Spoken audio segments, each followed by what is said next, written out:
ಓಂ ಶಾಂತಿ. ತಾರೀಕು 29/7/2026 महावाक्य।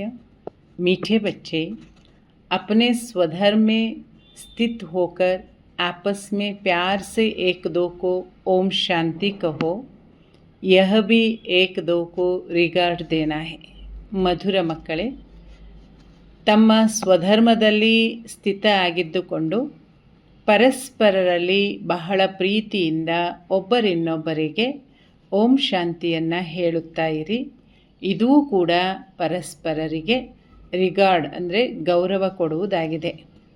ಪ್ರಶ್ನೆ: भक्ति में भी भगवान को भोग लगाते हैं, यहाँ तुम बच्चे भी लगाते हो, यह रस्म क्यों है?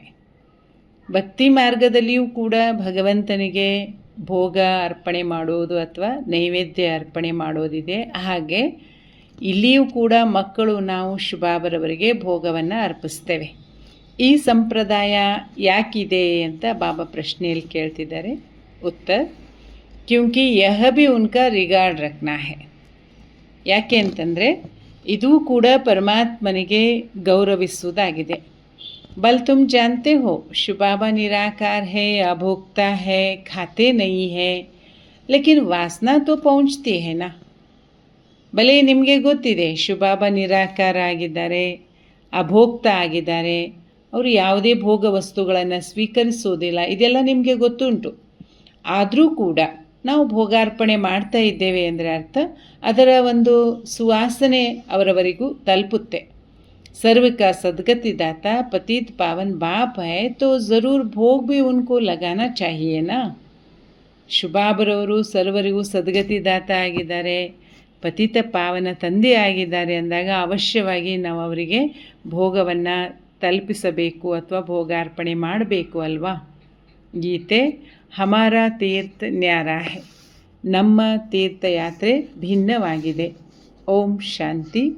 बच्चों के दिल में भी उठा ओम शांति. जैसे किसी को नमस्ते कहा जाता है तो वह भी रिटर्न में कहते हैं नमस्ते. ಬಾಬಾ ಓಂ ಶಾಂತಿ ಹೇಳುತ್ತಲೇ ನಮ್ಮ ಮನಸ್ಸಲ್ಲಿನೂ ಕೂಡ ಓಂ ಶಾಂತಿ ಅನ್ನುವಂತಹ ಶಬ್ದ ಉತ್ಪತ್ತಿ ಆಗುತ್ತಲ್ವ. ಹೇಗೆ ಅಂದರೆ ಯಾರಾದರೂ ನಮಗೆ ನಮಸ್ತೆ ಹೇಳಿದಾಗ ರಿಟರ್ನಲ್ಲಿ ಅವರು ಕೂಡ ನಮಸ್ತೆ ಹೇಳ್ತಾರಲ್ವ. यहाँ बाप ने कहा ओम शांति, तो सब बच्चे इनकी आत्मा सहित सबकी दिल से आएगा कि ओम शांति, अर्थात हम आत्मा शांत स्वरूप है. ಇಲ್ಲಿ ಬಾಬರವರು ಮಕ್ಕಳಿಗೆ ಓಂ ಶಾಂತಿ ಹೇಳ್ತಾ ಇದ್ದಾರೆ ಅಂದಾಗ ಎಲ್ಲ ಮಕ್ಕಳ ಮನಸ್ಸಲ್ಲಿನೂ ಕೂಡ ಈ ಶಬ್ದ ಮತ್ತೆ ಮರುಕಳಿಸುತ್ತೆ. ಏನಂತ? ಓಂ ಶಾಂತಿ. ಇದರ ಅರ್ಥ ಆಗಿದೆ ನಾನಾತ್ಮ ಶಾಂತ ಸ್ವರೂಪ. ರೆಸ್ಪಾಂಡ್ ತೋ ಕರ್ನಾ ಚಾಹಿಯೇ ನಾ. यह रेस्पॉन्ड हुआ ना, दूसरे कोई अर्थ सहित ऐसे कह न सके. बाप ज्ञान सूर्य भी कहते हैं ओम शांति, ज्ञान चंद्रमा भी कहते हैं ओम शांति, ज्ञान सितारे भी कहते हैं ओम शांति. ಬಾಬಾ ಹೇಳ್ತಾರೆ ಅರ್ಥಸಹಿತವಾಗಿ ಇದನ್ನು ಯಾರೂ ಸ್ಪಷ್ಟವಾಗಿ ಹೇಳಲಿಕ್ಕೆ ಸಾಧ್ಯ ಇಲ್ಲ. ನೋಡಿ, ಜ್ಞಾನ ಸೂರ್ಯ ಶುಭಾಬಾ ಓಂ ಶಾಂತಿ ಹೇಳ್ತಿದ್ದಾರೆ, ಹಾಗೆ ಜ್ಞಾನ ಚಂದ್ರಮ ಆಗಿರೋ ಬ್ರಹ್ಮ ತಂದೆನೂ ಕೂಡ ಓಂ ಶಾಂತಿ ಹೇಳ್ತಿದ್ದಾರೆ ಅಂದಾಗ ನಾವೆಲ್ಲ ಜ್ಞಾನ ಸ್ವರೂಪಿಗಳಾಗಿರೋ ನಕ್ಷತ್ರಗಳು ಕೂಡ ಏನು ಮಾಡಬೇಕು? ಓಂ ಶಾಂತಿಯನ್ನು ಹೇಳಬೇಕು. ಸಿತಾರೆ ಮೇ ಬಿ ಸಬ್ ಆಗೇನ. ನಾವೆಲ್ಲ ಮಕ್ಕಳು ಅಂತಂದರೆ ನಕ್ಷತ್ರಗಳು ಎಲ್ಲರೂ ಕೂಡ ಬಂದ್ವಿ ಅಲ್ವಾ. अब तुम बच्चों को अपने स्वधर्म का पता लगा है कि हम शांत स्वरूप और शांति धाम के रहने वाले हैं. यह तुमको निश्चय हुआ ना. अच्छी रीति से तुम आत्मा को जानते हो. बरोबर कहा भी जाता है महान आत्मा पुण्यात्मा. ಬಾಬಾ ತಿಳಿಸ್ಕೊಡ್ತಾ ಇದ್ದಾರೆ, ನೀವೀಗ ಆತ್ಮಗಳು ತಮ್ಮ ಸ್ವಧರ್ಮದಲ್ಲಿ ಸ್ಥಿತ ಆಗಬೇಕು. ಶಾಂತ ಸ್ವರೂಪ ಇದು ನನ್ನ ಸ್ವಧರ್ಮ, ಶಾಂತಿಧಾಮ ಇದು ನನ್ನ ಮನೆ. ಇದರಲ್ಲಿ ನೀವು ನಿಶ್ಚಯವನ್ನು ತಂದುಕೊಳ್ಬೇಕು. ತುಂಬ ಚೆನ್ನಾಗಿ ಇದನ್ನು ಅರ್ಥ ಮಾಡಿಕೊಳ್ಳಿ. ಹೇಳಲಾಗುತ್ತೆ ತಾನೇ ಮಹಾನಾತ್ಮ ಪಾಪಾತ್ಮ ಅಂತ. आत्मा ही एक शरीर छोड़कर दूसरा लेती है, परंतु आत्मा का यथार्थ परिचय कोई को नहीं है. हम आत्मा इतनी छोटी है 84 जन्मों का पार्ट बजाते हैं. ಆತ್ಮವೇ ಒಂದು ಶರೀರವನ್ನು ಬಿಡುತ್ತೆ, ಮತ್ತೊಂದು ಶರೀರವನ್ನು ಪಡೆದುಕೊಳ್ತದೆ. ಆದರೆ ಆತ್ಮನ ಯಥಾರ್ಥ ಪರಿಚಯ ಮಾತ್ರ ಯಾರಿಗೂ ಇಲ್ಲ. ನಾನಾತ್ಮ ಇಷ್ಟೊಂದು ಸೂಕ್ಷ್ಮವಾಗಿದ್ದೇನೆ, ಆದರೆ 84 ಜನ್ಮಗಳ ಪಾತ್ರ ನನ್ನಲ್ಲಿದೆ. ಯಹ ನ ತುಮಕೋ ಪತಾ ಥಾ ನ ಕೋಯಿ ಜಾನ್ತೆ ಹೈ. ಈ ಮೊದಲು ನಾವು ಕೂಡ ಇದನ್ನು ತಿಳ್ಕೊಂಡಿರಲಿಲ್ಲಾಗಿತ್ತು, ಹಾಗೆ ಯಾರಿಗೂ ಇದು ಗೊತ್ತಿರಲಿಲ್ಲಾಗಿತ್ತು. ಅಭಿ ತುಮ್ ಬಚ್ಚೆ ಸಮ್ಮುಖ ಬೈಠೆ ಹೋ, ಬಾಪ್ ಕೋ ಅಪ್ನಾ ಬನಾತೆ ಹೋ, ಬಚ್ಚೆ ಬಾಪ್ ಕೋ ಅಪ್ನಾ ಬನಾತೆ ಹೈ ವರ್ಷ ಲೇನೆ ಕೆ ಲಿಯೆ. ನಾವೆಲ್ಲ ಈಗ ಯಾರ ಎದುರುಗಡೆ ಕೂತಿದ್ದೇವೆ? ಶುಭಾಬ್ರವರ ಎದುರುಗಡೆಗೆ, ಅಂದರೆ ತಂದೆಯ ಸಮ್ಮುಖದಲ್ಲಿ ಕೂತಿದ್ದೇವೆ. ಮಗು ಅಪ್ಪನ ಸಮ್ಮುಖದಲ್ಲಿ ಕೂತಿರೋದೇ ಯಾಕೆ? ಅಪ್ಪನಿಂದ ಪಡೆದುಕೊಳ್ಳಿಕ್ಕೆ. ನಾವು ತಂದೆಯನ್ನು ನಮ್ಮವರನ್ನಾಗಿ ಮಾಡ್ಕೊಳ್ತಿದ್ದೇವೆ ಯಾಕೆ ಅಂದರೆ ತಂದೆಯಿಂದ ಸಂಪೂರ್ಣ ಆಸ್ತಿಯನ್ನು ಪಡೆದುಕೊಳ್ಳೋದಕ್ಕೋಸ್ಕರ. ತುಮ್ ಬಚ್ಚೆ ಜಾನ್ತೆ ಹೋ हम आत्माओं का बेहद का बाप इस ब्रह्मा तन में आया हुआ है. ब्रह्मा तन में आकर आदि सनातन देवी देवता धर्म की स्थापना करते हैं. ನೀವು ಮಕ್ಕಳು ಈಗ ತಿಳ್ಕೊಂಡಿದ್ದೀರಾ, ಬೇಹದ್ದಿನ ತಂದೆಯಾಗಿರುವ ನಿರಾಕಾರ ಶಿವ ಈ ಬ್ರಹ್ಮನ ತನುವಿನಲ್ಲಿ ಬಂದಿದ್ದಾರೆ. ಬ್ರಹ್ಮನ ತನುವಿನಲ್ಲಿ ಬಂದಿರೋದೇ ಯಾಕೆ? ಆದಿ ಸನಾತನ ದೇವಿ ದೇವತಾ ಧರ್ಮವನ್ನು ಸ್ಥಾಪನೆ ಮಾಡಲಿಕ್ಕೆ. ಕಲ್ಪದ ಮೊದಲು ಕೂಡ ಆದಿ ಸನಾತನ ದೇವಿ ದೇವತಾ ಧರ್ಮ ಅಂದರೆ ಸುರವಂಶಿ ರಾಜಧಾನಿ ಸ್ಥಾಪನೆ ಆಗಿತ್ತು. यह स्थापना का कार्य कल्प कल्प बाप ही करते हैं, जिसको भगवान कहा जाता है. भगवान बाप से सब मांगते हैं कि दुख हरो सुख दो. ಕಲ್ಪಕಲ್ಪವೂ ಕೂಡ ಪರಮಾತ್ಮ ತಂದೆಯೇ ಬರ್ತಾರೆ, ಸುರವಂಶಿ ರಾಜಧಾನಿಯನ್ನು ಸ್ಥಾಪನೆ ಮಾಡ್ತಾರೆ. ಅವರಿಗೆ ಭಗವಂತ ಅಂತ ಹೇಳ್ತಾರೆ. ಭಗವಂತನಾಗಿರುವಂತಹ ತಂದೆಯಿಂದ ಎಲ್ಲರೂ ಬೇಡ್ಕೊಳ್ತಾರೆ ಏನಂತ? ನಮ್ಮ ದುಃಖವನ್ನು ದೂರ ಮಾಡಪ್ಪ, ಸುಖವನ್ನು ಕೊಡು ಅಂತ. जब सुख मिल जाता है तो मांगने की दरकार ही नहीं रहता. यहाँ मांगते हैं क्योंकि दुख है. ನೋಡಿ, ಯಾವಾಗ ನಮ್ಮ ಜೀವನದಲ್ಲಿ ಸಂಪೂರ್ಣ ಸುಖ ಇದ್ದುಬಿಡುತ್ತೋ ಆಗ ಮತ್ತೆ ಬೇರೆ ಏನನ್ನು ಬೇಡೋ ಅವಶ್ಯಕತೆಯೇ ಇರೋದಿಲ್ಲ. ಈಗ ನಾವು ಇನ್ನೂ ಬೇಡ್ತಾ ಇದ್ದೇವೆ, ಇದರ ಅರ್ಥ ನಾವು ದುಃಖಿಯಾಗಿದ್ದೇವೆ ಅಥವಾ ಬಹಳಷ್ಟು ಕೊರತೆಯಲ್ಲಿದ್ದೇವೆ ಅಂತ. वहाँ कुछ भी मांगने का दरकार नहीं रहता, क्योंकि बाप सब कुछ देख कर जाते हैं. इसलिए सतयुग में कोई भी बाप को याद नहीं करता. ದೇವತೆಗಳಾಗಿದ್ದಾಗ ನಾವು ಯಾರಿಂದ ಏನನ್ನೂ ಬೇಡೋ ಅವಶ್ಯಕತೆಯೇ ಇರೋದಿಲ್ಲ. ಯಾಕೆ ಅಂದರೆ ಶಿವ ತಂದೆ ನಮಗೆಲ್ಲವನ್ನು ಕೊಟ್ಟು ಹೋಗಿಬಿಡ್ತಾರೆ. ಸತ್ಯಯುಗದಲ್ಲಿ ಯಾರೂ ಪರಮಾತ್ಮ ತಂದೆಯನ್ನು ನೆನಪೇ ಮಾಡೋದಿಲ್ಲ, ಯಾಕೆಂದರೆ ಅದರ ಅಗತ್ಯ ಅಲ್ಲಿರೋದಿಲ್ಲ. ಬಾಬಾ ಸಮझाते हैं कि बच्चों को हम सुखधाम का मालिक बनाते हैं. तुम बच्चे जानते हो, इस बाबा से हम फिर से सुखधाम का वर्षा ले रहे हैं. ಬೇಹದ್ ಕೆ ಬಾಪ್ ಸೆ ಬೇಹದ್ ಕಾ ಸುಖ ಲೇತೆ ಹೈ.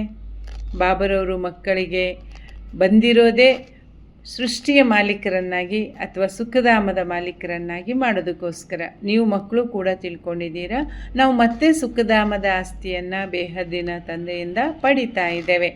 तुमको समझाया जाता है भक्ति मार्ग कैसे चलता है.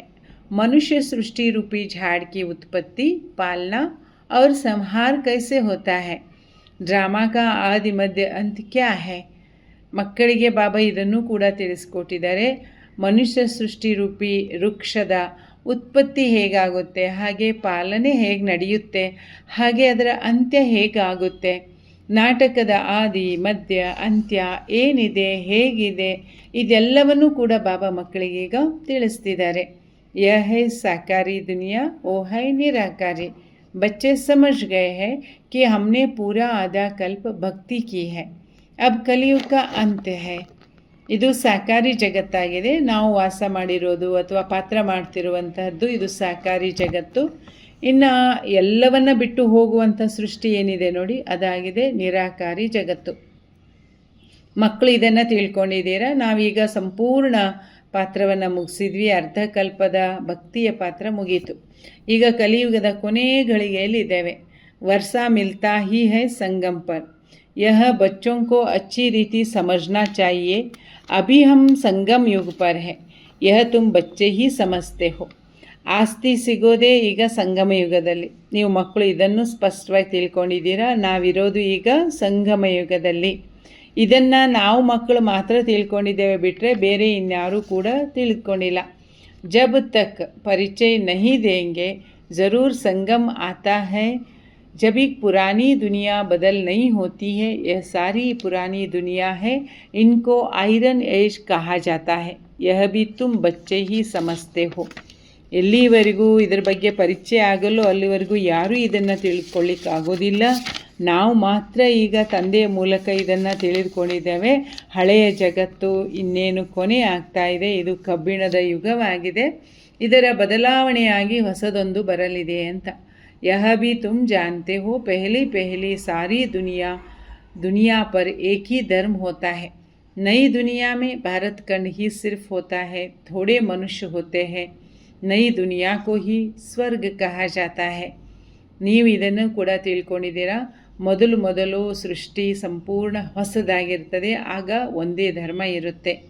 ಹೊಸ ಭಾರತ ಅಂದ್ರೇ ಸ್ವರ್ಗವಾಗಿರುತ್ತೆ. ಅಲ್ಲಿ ಕೇವಲ ಕೆಲವೇ ಸಂಖ್ಯೆಯಲ್ಲಿ ದೇವತೆಗಳಿರ್ತಾರೆ. ಹೊಸ ಜಗತ್ತಿಗೆ ಸ್ವರ್ಗ ಅಂತ ಹೇಳಾಗುತ್ತೆ. इससे सिद्ध है नई दुनिया में नया भारत था, अब पुरानी दुनिया में पुराना भारत है. गांधी भी कहते थे कि नई दुनिया नया भारत हो, नई दिल्ली हो. अब नव भारत व नई दिल्ली तो है ही नहीं. ಹೊಸ ಜಗತ್ತಿಗೆ ಸ್ವರ್ಗ ಅಂತ ಹೇಳಲಾಗುತ್ತೆ. ಇದರಿಂದ ಸಿದ್ಧವಾಗುತ್ತೆ ಹೊಸ ಜಗತ್ತಿನಲ್ಲಿ ಹೊಸ ಭಾರತ, ಹಳೆಯ ಜಗತ್ತಿನಲ್ಲಿ ಹಳೆಯ ಭಾರತ ಅಂತ. ಮಹಾತ್ಮ ಗಾಂಧೀಜಿಯವರು ಕೂಡ ಬಯಸ್ತಿದ್ರು ಹೊಸ ಜಗತ್ತು, ಹೊಸ ಭಾರತ, ಹೊಸ ದೆಹಲಿ ಆಗಲಿ ಅಂತ. ಈಗ ಹೊಸ ಭಾರತವಾಗಲಿ ಹೊಸ ದೆಹಲಿ ಆಗಲಿ ಇಲ್ಲ. नव भारत में तो इन लक्ष्मी नारायणों का राज्य था, अभी उसी ही भारत पर रावण का राज्य है. ಹೊಸ ಭಾರತದಲ್ಲಿ ಲಕ್ಷ್ಮೀನಾರಾಯಣರ ರಾಜ್ಯವಿತ್ತು. ಈಗ ಅದೇ ಭಾರತದಲ್ಲಿ ಮತ್ತೆ ರಾವಣನ ರಾಜ್ಯವಿದೆ. यह भी लिखना चाहिए, नई दुनिया नई दೆಹಲಿ, ಫಲಾನೆ ಸಮಯ से ಫಲಾನೆ ಸಮಯ तक इनका राज्य था. ಇದನ್ನು ಕೂಡ ನಾವು ಬರೀಬೇಕು. ಒಂದು ಸಮಯದಲ್ಲಿ ಹೊಸ ಜಗತ್ತಿತ್ತು, ಹೊಸ ದೆಹಲಿ ಇತ್ತು, ಮತ್ತು ಇಂಥ ಸಮಯದಲ್ಲಿ ಇಂಥವರ ಆಳ್ವಿಕೆ ಇತ್ತು ಅನ್ನೋದನ್ನು ಸ್ಪಷ್ಟವಾಗಿ ತಿಳಿಸಿ ಹೇಳಿ. यह समझा भी वही सकता जो नई दुनिया बनाने वाला होता है. ನೋಡಿ ಬಾಬಾ ಏನು ಹೇಳ್ತಿದ್ದಾರೆ, ಈ ಎಲ್ಲ ಜ್ಞಾನವನ್ನು ಸ್ಪಷ್ಟವಾಗಿ ಅನ್ಯರಿಗೆ ಹೇಳೋರು ಯಾರಪ್ಪ ಅಂತಂದರೆ, ಯಾರು ಹೊಸ ಜಗತ್ತನ್ನು ನಿರ್ಮಾಣ ಮಾಡುವವರಾಗಿದ್ದಾರೋ. ಬ್ರಹ್ಮ ದ್ವಾರ ನई दुनिया स्वर्ग स्थापन करते हैं. जिस स्वर्ग का वर्षा लेने के लिए तुम आते हो, बाप तुमको युक्ति बतलाते हैं अथवा पुरुषार्थ कराते हैं. ಬ್ರಹ್ಮನ ಮೂಲಕ ಹೊಸ ಸೃಷ್ಟಿಯ ಸ್ಥಾಪನೆಯನ್ನು ಬಾಬಾ ಮಾಡಿಸ್ತಾ ಇದ್ದಾರೆ. ಆ ಸ್ವರ್ಗದ ಆಸ್ತಿಯನ್ನು ಪಡೆಯೋದಕ್ಕೋಸ್ಕರನೇ ನಾವಿಲ್ಲಿ ಬಂದಿದ್ದೇವೆ. ಬಾಬಾ ನಮಗೆ ಯುಕ್ತಿಗಳನ್ನು ಕೂಡ ತಿಳಿಸ್ತಿದ್ದಾರೆ. ಹೇಗೆ ಪುರುಷಾರ್ಥ ಮಾಡಬೇಕು, ತಂದೆಯಿಂದ ಹೇಗೆ ಆಸ್ತಿಯನ್ನು ಪಡಿಬೇಕು ಅನ್ನೋದಕ್ಕೆ ಶಿವತಂದೆ ನಮಗೆ ತುಂಬಾ ಯುಕ್ತಿಗಳನ್ನು ತಿಳಿಸ್ತಿರ್ತಾರೆ.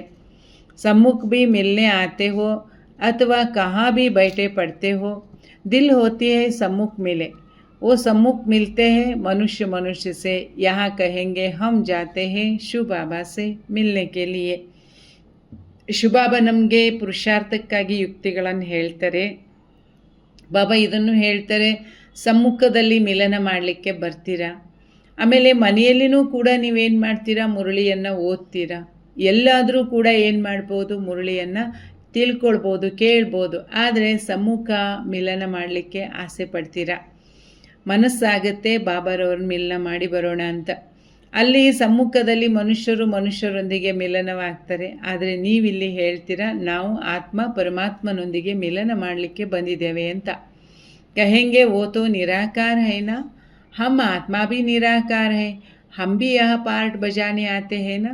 जिनका नाम है वह ज़रूर पार्टदारी भी है. भगवान का भी नाम है ना. निराकार शिव को ही भगवान कहा जाता है और किसी को भगवान नहीं कहेंगे. ಬಾಬಾ ತಿಳಿಸ್ಕೊಡ್ತಿದ್ದಾರೆ, ನೀವು ಹೇಗೆ ಆತ್ಮ ನಿರಾಕಾರನೋ ಹಾಗೆ ನಾನು ಕೂಡ ಪರಮಾತ್ಮ ನಿರಾಕಾರ ಆಗಿದ್ದೇನೆ. ಪಾತ್ರವನ್ನು ಅಭಿನಯಿಸಲಿಕ್ಕೆ ನೀವು ಬಂದಿದ್ದೀರಾ. ಯಾರದ್ದು ಹೆಸರಿದೆಯೋ ಅವರು ಅವಶ್ಯ ಪಾತ್ರಧಾರಿಗಳಾಗಿರ್ತಾರೆ. ಹಾಗಂದ ಬಳಿಕ ಭಗವಂತನಿಗೂ ಒಂದು ಹೆಸರಿದೆಯಲ್ವಾ. ಭಗವಂತನಿಗೆ ಯಾವ ಹೆಸರಿದೆ ಹೇಳಿ? ನಿರಾಕಾರ ಶಿವ.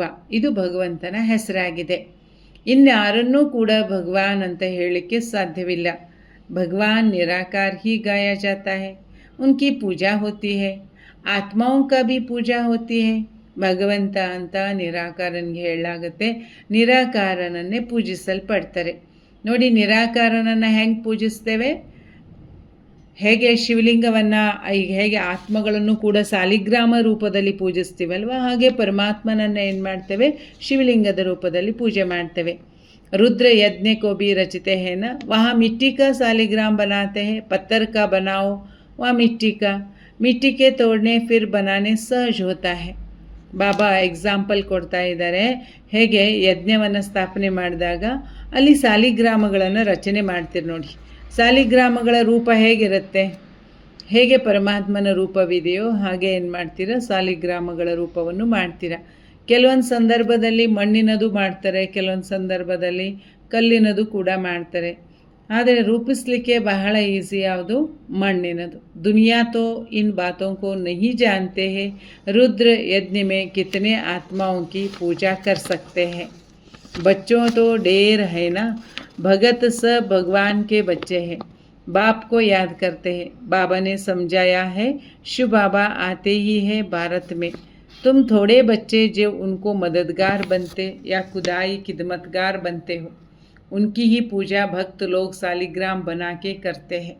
ಜಗತ್ತಿನ ಜನಕ್ಕೆ ಯಜ್ಞವನ್ನು ಸ್ಥಾಪನೆ ಮಾಡೋ ವಿಚಾರವಾಗಿಯೂ ತಿಳ್ಕೊಂಡಿಲ್ಲ. ಮತ್ತು ಯಜ್ಞ ಸ್ಥಾಪನೆ ಮಾಡಿದಾಗ ಸಾಲಿಗ್ರಾಮಗಳನ್ನು ಯಾಕೆ ರಚನೆ ಮಾಡಲಾಗುತ್ತೆ ಅನ್ನೋದು ಗೊತ್ತಿಲ್ಲ ನೋಡಿ.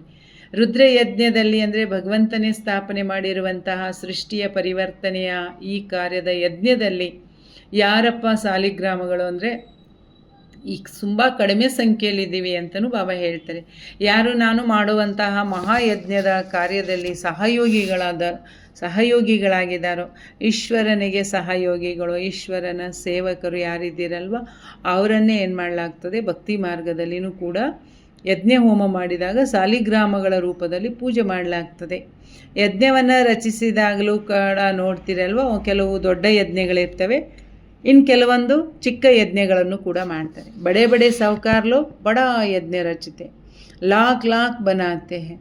छोटा यज्ञ होगा तो 5-10 हज़ार बनाएगा.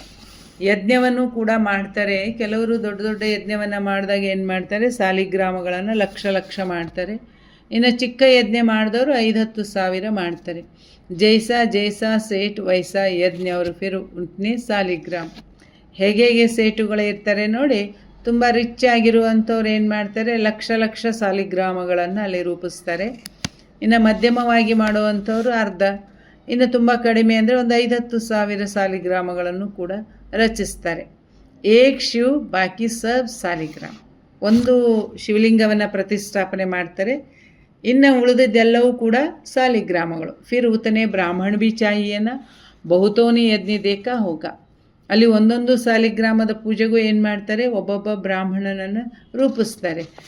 ತಾವು ಕೆಲವರೆಲ್ಲ ಯಜ್ಞವನ್ನು ನೋಡಿರ್ಬೋದಲ್ವ. तुम जानते हो बाबा हम बच्चों की सेवा करते हैं, हम फिर औरों की सेवा करते हैं, इसलिए पूजा होती है. ಶಿವಬಾಬಾ ಬಂದು ಮಕ್ಕಳ ಸೇವೆಯನ್ನು ಮಾಡ್ತಿದ್ದಾರೆ. ನಾವೆಲ್ಲ ಮಕ್ಕಳು ಏನು ಮಾಡಬೇಕು, ವಿಶ್ವ ಸೇವೆಗೆ ನಿಮಿತ್ತರಾಗಬೇಕು. ಅಂಥ ಮಕ್ಕಳನ್ನೇ ಏನು ಮಾಡಲಾಗ್ತದೆ, ಭಕ್ತಿ ಮಾರ್ಗದಲ್ಲಿ ಪೂಜಿಸಲಾಗ್ತದೆ. ಈಗ ನಾವು ಕೂಡ ಪೂಜ್ಯರಾಗ್ತಾ ಇದ್ದೇವೆ. ಆತ್ಮ कहते हैं बाबा आप तो सदैव पूज्य हो, हमको भी पूज्य बना रहे हो. ಆತ್ಮನಿಗೀಗ ಅನುಭವ ಆಗಿದೆ, ಅರಿವಿಗೆ ಬಂದಿದೆ, ಬಾಬಾ ನೀವಂತೂ ಸದೈವ ಪೂಜ್ಯ ಆಗಿರ್ತೀರಾ, ನಾವೀಗ ಪೂಜ್ಯರಾಗ್ತಾ ಇದ್ದೀವಿ, ಅಥವಾ ನೀವು ನಮ್ಮನ್ನು ಪೂಜ್ಯರನ್ನಾಗಿ ಮಾಡ್ತಾ ಇದ್ದೀರಾ. ತುಮ್ ಪೂಜ್ಯ ಆತ್ಮ ಶರೀರ್ ಲೇಗಿ तो कहेंगे पूज्य देवी देवताएं. आत्मा ही ಪೂಜಾರಿ बनते हैं. ಪೂಜ್ಯ ಆತ್ಮಗಳು ನಾವೇ ಆಗ್ತಾ ಇದ್ದೇವೆ, ದೇವಾತ್ಮಗಳು ನಾವೇ ಆಗ್ತಾ ಇದ್ದೇವೆ. ಅದಕ್ಕೆ ಬಾಬಾ ಹೇಳ್ತಾರೆ, ಮಕ್ಕಳೇ ಇದಂತೂ ಅರ್ಥ ಆಗಿದೆ ಅಲ್ವಾ, ಪೂಜ್ಯ ಆಗೋದು ಆತ್ಮನೇ, ಪೂಜಾರಿ ಆಗೋದು ಆತ್ಮನೇ. ಬಾಬಾ ಬರುವುದು ಸೃಷ್ಟಿಗೆ ಒಂದು ಬಾರಿ ಮಾತ್ರ. ಫಿರ್ ಕಭಿ ಬಾಪ್ ಆತ್ಮಾओं को पढ़ाई ए होगा नहीं. ಒಂದು ಬಾರಿ ಬರ್ತಾರೆ ಅಂದರೆ ಒಂದೇ ಬಾರಿ ಶಿಕ್ಷಣ ಕೊಡೋದು, ಮತ್ತೆ ಬಂದು ಮತ್ತೆ ಓದಿಸ್ತಾರೆ, ಇದು ನಡೆಯಲ್ಲ ಅಂತಾರೆ ಬಾಪ್. ಆತ್ಮನೇ ಕೇಳಿಸ್ಕೊಳ್ತಾ ಇದೆ. ಜೈಸೆ ಆತ್ಮ ಶರೀರ ದ್ವಾರ ಸುನತೆ ಹೈ, ವೈಸೆ ಪರಂಪಿತ ಪರಮಾತ್ಮ ಸುಪ್ರೀಂ ಆತ್ಮ भी ಶರೀರ का ಆಧಾರ लेकर इन ದ್ವಾರ ಸುನತೆ ಹೈ. ಬಾಬಾ ನೋಡಿ ಹೇಗೆ ಹೇಳ್ತಿದ್ದಾರೆ, ನೀವು ಆತ್ಮಗಳು ಹೇಗೆ ದೇಹದ ಮೂಲಕ ಅಂದರೆ ಕಿವಿಗಳ ಮೂಲಕ ಕೇಳಿಸ್ಕೊಳ್ತಾ ಇದ್ದೀರಿ, ಇಂದ್ರಿಯಗಳ ಮೂಲಕ, ಹಾಗೆ ನಾನು ಕೂಡ ಪರಮಾತ್ಮನೂ ಕೂಡ ಏನು ಮಾಡ್ತಾನೆ, ಇವರ ಮೂಲಕ ಕೇಳಿಸ್ಕೊಳ್ತಾ ಇದ್ದೇನೆ. इन द्वारा तुमको राजयोग सिखलाते हैं. ಕೇಳಿಸ್ಕೊಳ್ಳೋದಾಗಲಿ, ನೋಡೋದಾಗಲಿ, ಹೇಳೋದಾಗಲಿ ಇದಕ್ಕೆಲ್ಲದಕ್ಕೂ ಆಧಾರ ಬೇಕಲ್ವಾ? ಅದಕ್ಕೆ ಬಾಬಾ ಹೇಳ್ತಾನೆ, ನಾನು ಬ್ರಹ್ಮನ ತನುವಿನ ಮೂಲಕ ನಿಮಗೆ ರಾಜಯೋಗ ವಿದ್ಯೆಯನ್ನು ಓದಿಸ್ತಿದ್ದೇನೆ. उनको अपना शरीर तो है ही नहीं. ब्रह्मा विष्णु शंकर का भी अपना सूक्ष्म शरीर है. ನಿರಾಕಾರ ಶಿವನಿಗಂತೂ ತನ್ನದೇ ಆದ ಶರೀರ ಇಲ್ಲ, ಇದಂತೂ ನಮಗೆ ಗ್ಯಾರಂಟಿ. ಇನ್ನು ಬ್ರಹ್ಮ ವಿಷ್ಣು ಶಂಕರರಿಗೂ ಕೂಡ ತಮ್ಮದೇ ಆದಂತಹ ಸೂಕ್ಷ್ಮ ಶರೀರವಿದೆ. यहाँ तो सबका अपना अपना शरीर है. यह है ही ಸಾಕಾರಿ ದುನಿಯಾ. ಇದು ನಿಮಗೆ ಗೊತ್ತಿರಲಿ, ಬ್ರಹ್ಮ ವಿಷ್ಣು ಶಂಕರರ ಸ್ಥಾನ ಯಾವುದು ಅಂದರೆ ಸೂಕ್ಷ್ಮವತನ. ಸೂಕ್ಷ್ಮ ಶರೀರಧಾರಿಗಳು ಇವರಾಗಿದ್ದಾರೆ. ಇದಾಗಿದೆ ಸ್ಥೂಲವತನ. ಇಲ್ಲಿ ಎಲ್ಲರಿಗೂ ಅವರವರದೇ ಆದಂತಹ ಸ್ಥೂಲ ಶರೀರವಿದೆ. ಸಾಕಾರಿ ಜಗತ್ತಿನಲ್ಲಿ ಸಾಕಾರ ಶರೀರ ಮತ್ತು ಸಾಕಾರಿ ಶರೀರಧಾರಿಗಳು. ಶುಭಾಬರವರು ನಿರಾಕಾರ ಆಗಿದ್ದಾರೆ. वह ज्ञान का सागर, सुख का सागर, प्यार का सागर है. वह आकर सबको पतित से पावन बनाते हैं. ನಮ್ಮ ಶುಭಾಬ ಹೇಗಿದ್ದಾರೆ? ಜ್ಞಾನದ ಸಾಗರ, ಸುಖದ ಸಾಗರ, ಪ್ರೀತಿಯ ಸಾಗರ ಆಗಿದ್ದಾರೆ. ಅವರೇ ಬಂದು ಎಲ್ಲರಿಗೂ ಪತಿತರಿಂದ ಪಾವನರನ್ನಾಗಿ ಮಾಡ್ತಿದ್ದಾರೆ ಮತ್ತು ಶಿಕ್ಷಣ ಕೊಡ್ತಿದ್ದಾರೆ. इसमें प्रेरणा की कोई बात नहीं है. मुझे अगर प्रेरणा से पावन बनाना हो तो फिर यहाँ आकर रत लेने की क्या दरकार है. ಬಾಬಾ ಹೇಳ್ತಾರೆ, ಇಲ್ಲಿ ಯಾವುದೇ ಕಾರ್ಯವು ಪ್ರೇರಣೆಯಿಂದ ಮಾಡಲಾಗೋದಿಲ್ಲ ಅಂತಾರೆ. ಪ್ರೇರಣೆಯಿಂದ ಯಾವ ಮಾತು ಇಲ್ಲ. ಒಂದು ವೇಳೆ ನಾನು ಪ್ರೇರಣೆಯಿಂದನೇ ಸೃಷ್ಟಿಯಲ್ಲಿರುವಂತಹ ಸರ್ವರನ್ನು ಪಾವನರನ್ನಾಗಿ ಮಾಡುವಂತಹ ವಿಚಾರ ಇದ್ದರೆ ಮತ್ತೆ ಇಲ್ಲಿ ಕಷ್ಟಪಟ್ಟು ಈ ರಥದಲ್ಲಿ ಬರೋ ಅವಶ್ಯಕತೆ ಏನಾದರೂ ಏನಿರ್ತದೆ? ಶಿವಕ್ಕೆ ಮಂದಿರ ಮೇ ಆಗೆ ಬಾಯಲ್ ರಕ್ತೆ ಹೇ. ಯಾವಾಗಲೂ ನೀವು ಗಮನಿಸಿರ್ಬೋದು, ಶಿವನ ದೇವಾಲಯದಲ್ಲಿ ಶಿವನ ಸಮ್ಮುಖದಲ್ಲಿ ನಂದಿಯನ್ನು ಕೂರಿಸ್ತಾರೆ ನೋಡಿ. मनुष्यों की बुद्धि बिल्कुल ही पत्थर बुद्धि होने के कारण कुछ भी समझते नहीं है. बैल शिव के आगे क्यों रखा है. ಮನುಷ್ಯನ ಬುದ್ಧಿ ಕಲ್ಬುದ್ಧಿ ಆಗಿರುವ ಕಾರಣ ಏನನ್ನೂ ತಿಳ್ಕೊಳ್ಳಿಕ್ಕಾಗ್ತಾ ಇಲ್ಲ. ಎಲ್ಲ ಶಿವನ ದೇವಸ್ಥಾನದ ಮುಂದ್ಗಡೆ ಅಂದರೆ ಶಿವನ ಶಿವಲಿಂಗದ ಮುಂದ್ಗಡೆ ಯಾಕೆ ನಂದಿಯನ್ನು ಇಡಲಾಗ್ತದೆ? गौशाला नाम सुना है तो बैल रख दिया. अब बैल पर किसने सवारी की? श्री कृष्ण की आत्मा तो सतयुग में होता है. उनको क्या पड़ी है जो जानवर में आकर बैठे. ಬಾಬಾ ಹೇಳ್ತಿದ್ದಾರೆ, ಗೌಶಾಲಾ ನಾಮ್ ಹೆಸರನ್ನು ಕೂಡ ಇಡ್ತಾರೆ. ಆದರೆ ಈ ಬೈಲ್ ಮೇಲೆ ಅಂದರೆ ಅರ್ಥ ನಂದಿಯ ಮೇಲೆ ಸವಾರಿ ಯಾರು ಮಾಡಿದರು? ಶ್ರೀಕೃಷ್ಣನ ಆತ್ಮ ಅಂತೂ ಸತ್ಯಯುಗದಲ್ಲಿತ್ತಲ್ವ. ಅವ್ರಿಗೇನು ಬಿದ್ದದೆ ಬಂದು ಇಲ್ಲಿ ಪ್ರಾಣಿಯ ಶರೀರದಲ್ಲಿ ಕೂತ್ಕೊಳ್ಳಿಕ್ಕೆ? ತುಂಬಿ ಸಮಸ್ತೆ ನಹಿ ದ್ರೌಪದಿ ಬಿ ಏಕ್ ತೋಡಿ ಹಿ ಥಿ. ಡೇರ್ ಹೈ ಜೋ ಪುಕಾರ್ತೆ ಹೈ. ಒಂದು ಕಡೆಗೆ ಶ್ರೀಕೃಷ್ಣ ಸತ್ಯಯುಗದ ರಾಜಕುಮಾರ, ಅವ್ರಿಗೇನು ಬಂದದೆ ನಂದಿಯ ಶರೀರದಲ್ಲಿ ಬರಲಿಕ್ಕೆ? ಇನ್ನು ನಿರಾಕಾರ ಶಿವನನ್ನು ಅರಿಯದೇ ಇರುವ ಕಾರಣ ಮನುಷ್ಯರು ಯಥಾರ್ಥವಾಗಿ ತಿಳಿದುಕೊಳ್ಳಿಲ್ಲ ಯಾರು ಪರಮಾತ್ಮ ಅಂತ. ಮತ್ತೊಂದು ಕಡೆಗೆ ದ್ರೌಪದಿ ಕೂಗಿ ಕರೆದ್ಲು ಅಂತ ಹೇಳ್ತಾರೆ ರಕ್ಷಣೆಗಾಗಿ. ಆದರೆ ಒಬ್ಬ ದ್ರೌಪದಿಯ ಮಾತಲ್ಲ, ಡೇರ್ ಕಾ ಡೇರ್ ಪುಕಾರ್ತೆ. ಇಲ್ಲಿ ಅನೇಕರು ಭಗವಂತನಿಗೆ ಮೊರೆ ಇಡ್ತಿದ್ದಾರೆ ಏನಂತ, ನನ್ನನ್ನು ರಕ್ಷಣೆ ಮಾಡಪ್ಪ ಅಂತ. उन्होंने फिर एक नाटक बना दिया कि श्री कृष्ण साड़ियाँ देते जाते हैं, अर्थ कुछ नहीं समझते. ಅವರೊಂದು ನಾಟಕನೇ ಮಾಡಿಟ್ಬಿಟ್ರು, ಶ್ರೀಕೃಷ್ಣ ಸಾರಿಯನ್ನು ಕೊಡ್ತಾ ಹೋದ ಅಂತ. ಆದರೆ ಅರ್ಥ ಮಾತ್ರ ಅವ್ರಿಗೂ ಕೂಡ ಗೊತ್ತಿಲ್ಲ. अभी तुम बच्चे समझते हो तुमको 21 जन्मों के लिए नंगन नहीं होना है. ಬಾಬಾನೇ ಮಕ್ಕಳಿಗೆ ಹೇಳ್ತಿದ್ದಾರೆ, ಮಕ್ಕಳೇ ಇನ್ನು 21 ಜನ್ಮ ನೀವು ಯಾವುದೇ ಕಾರಣಕ್ಕೂ ಕೂಡ ವಿಕಾರಿಗಳಾಗೋದಿಲ್ಲ. कहाँ की बातें कहाँ ले जाए है. भक्ति मार्ग की अथाह कहानियाँ हैं. कहते हैं यह कथाएँ आदि सब अनादि है. ಈ ಮನುಷ್ಯರು ಅರ್ಥ ಮಾಡ್ಕೊಳ್ಳದೇ ಇರುವ ಕಾರಣ ಎಲ್ಲಿದೋ ಮಾತು ಇದೆಲ್ಲಿಗೂ ಅಟ್ಯಾಚ್ ಮಾಡಿಬಿಟ್ಟಿದ್ದಾರೆ. ಭಕ್ತಿ ಮಾರ್ಗದಲ್ಲಿ ಅಂತೂ ಅಪಾರ ಕಥೆಗಳನ್ನು ರೆಡಿ ಮಾಡಿ ಇಟ್ಬಿಟ್ಟಿದ್ದಾರೆ. ಆದರೆ ಬಾಬಾ ಹೇಳ್ತಾರೆ, ಈ ಕತೆ ಯಾವಾಗಲಿಂದ ಶುರುವಾದವು ಅಂತ ಕೇಳಿ ನೋಡಿ. ಆವಾಗ ಜನ ಏನು ಹೇಳ್ತಾರೆ, ಇವು ಅನಾದಿಯಿಂದ ಬೆಳೆದ್ಕೊಂಡು ಬಂದಿರೋದು ಅಂತ ಹೇಳಿಬಿಡ್ತಾರೆ. पुनर्जन्म लेते सुनते आए हैं, अनादि भी कब से शुरू हुई कुछ पता नहीं. ಎಲ್ಲರೂ ಪುನರ್ಜನ್ಮದಲ್ಲಂತೂ ಬರಲೇಬೇಕಾ?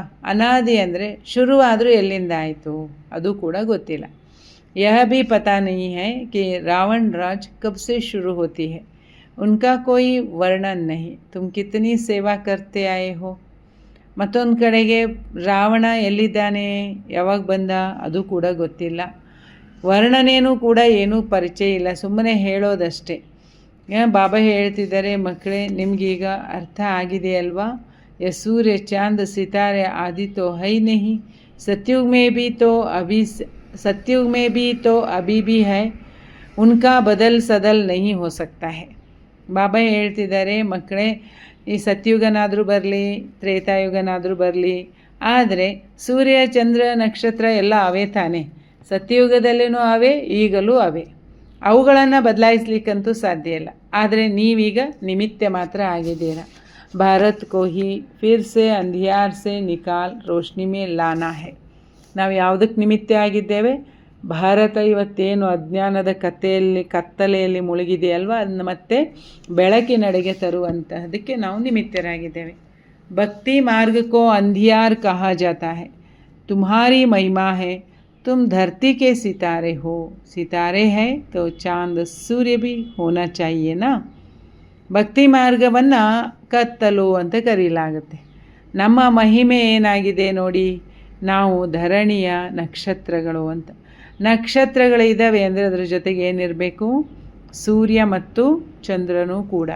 ಸೂರ್ಯ ಅಂದರೆ ಶಿವಬಾಬಾ, ಚಂದ್ರ ಅಂದರೆ ಬ್ರಹ್ಮ ತಂದೆ. ಯಹ ಹೈ ತುಮ್ಹಾರ ರೂಹಾನಿ ತೀರ್ಥ, तुम ऐसी यात्रा पर जाते हो, यहाँ से फिर इस मृत्युलोक में नहीं आएंगे. अभी यह मृत्युलोक है, फिर यहाँ ही अमर लोक होगा. ಬಾಬಾ ಹೇಳ್ತಾರೆ, ನಿಮ್ಮದಾಗಿದೆ ಇದು ರೂಹಾನಿ ಯಾತ್ರೆ. ನೀವು ಇಂಥ ಯಾತ್ರೆಯನ್ನು ಮಾಡ್ತಾ ಇದ್ದೀರಲ್ವ, ಮತ್ತು ವಾಪಸ್ ಏನಾಗಲ್ಲ, ಈ ಮೃತ್ಯುಲೋಕಕ್ಕೆ ಬರೋದಿಲ್ಲ. ಈಗ ಇದು ಮೃತ್ಯುಲೋಕ, ಇದರ ನಂತರ ಯಾವ ಲೋಕ? अमरलोक बरलिदे. द्वापार से मृत्युलोक शुरू होता है. अब तुम सच्ची सच्ची अमर कथा सुन रहे हो अमरलोक में जाने के लिए. ನೋಡಿ, ದ್ವಾಪರದಿಂದ ಮೃತ್ಯುಲೋಕ ಶುರುವಾಗತ್ತೆ. ಈಗ ನೀವು ಸತ್ಯವಾದಂತಹ ಅಮರ ಕಥೆಯನ್ನು ಸತ್ಯ ತಂದೆಯಿಂದ ಕೇಳಿಸ್ಕೊಳ್ತಾ ಇದ್ದೀರಾ. ಯಾಕೆ? ಅಮರ ಲೋಕಕ್ಕೆ ಹೋಗೋದಕ್ಕೋಸ್ಕರ. ತುಮ್ ಸಮಜ್ತೆ ಹೋ ಹಮ್ ಆತ್ಮಾओं की यात्रा न्यारी है. ನಮಗಿದು ಕೂಡ ಗೊತ್ತಾಗಿದೆ, ಆತ್ಮಗಳಾಗಿರುವ ನಮ್ಮ ಯಾತ್ರೆನೇ ಏನಾಗಿದೆ? ಎಲ್ಲರಿಗಿಂತ ಭಿನ್ನವಾಗಿದೆ. ತುಮ್ ಯಹಾ ಬೈಠೆ ಯಾತ್ರಾ ಪರ್ ಜಾನೆ ಕಾ ಪುರುಷಾರ್ಥ ಕರ್ತೆ ಹೋ, ಯಾದ್ ಸೆ ಹಿ ತುಮ್ಹಾರೆ ವಿಕರ್ಮ ವಿನಾಶ ಹೋಗ. ನಾವಿಲ್ಲಿ ಕುಳಿತಿರೋದೇ ನೆನಪಿನ ಯಾತ್ರೆಯ ಪುರುಷಾರ್ಥ ಮಾಡಲಿಕ್ಕೆ. ಬಾಬಾ ಅಂತೂ ಪ್ರತಿನಿತ್ಯ ಮುರಳಿಯಲ್ಲಿ ಹೇಳ್ತಾನೆ ಇರ್ತಾರೆ, ನೆನಪಿನ ಯಾತ್ರೆಯಿಂದಲೇ ವಿಕರ್ಮ ವಿನಾಶವಾಗುತ್ತೆ.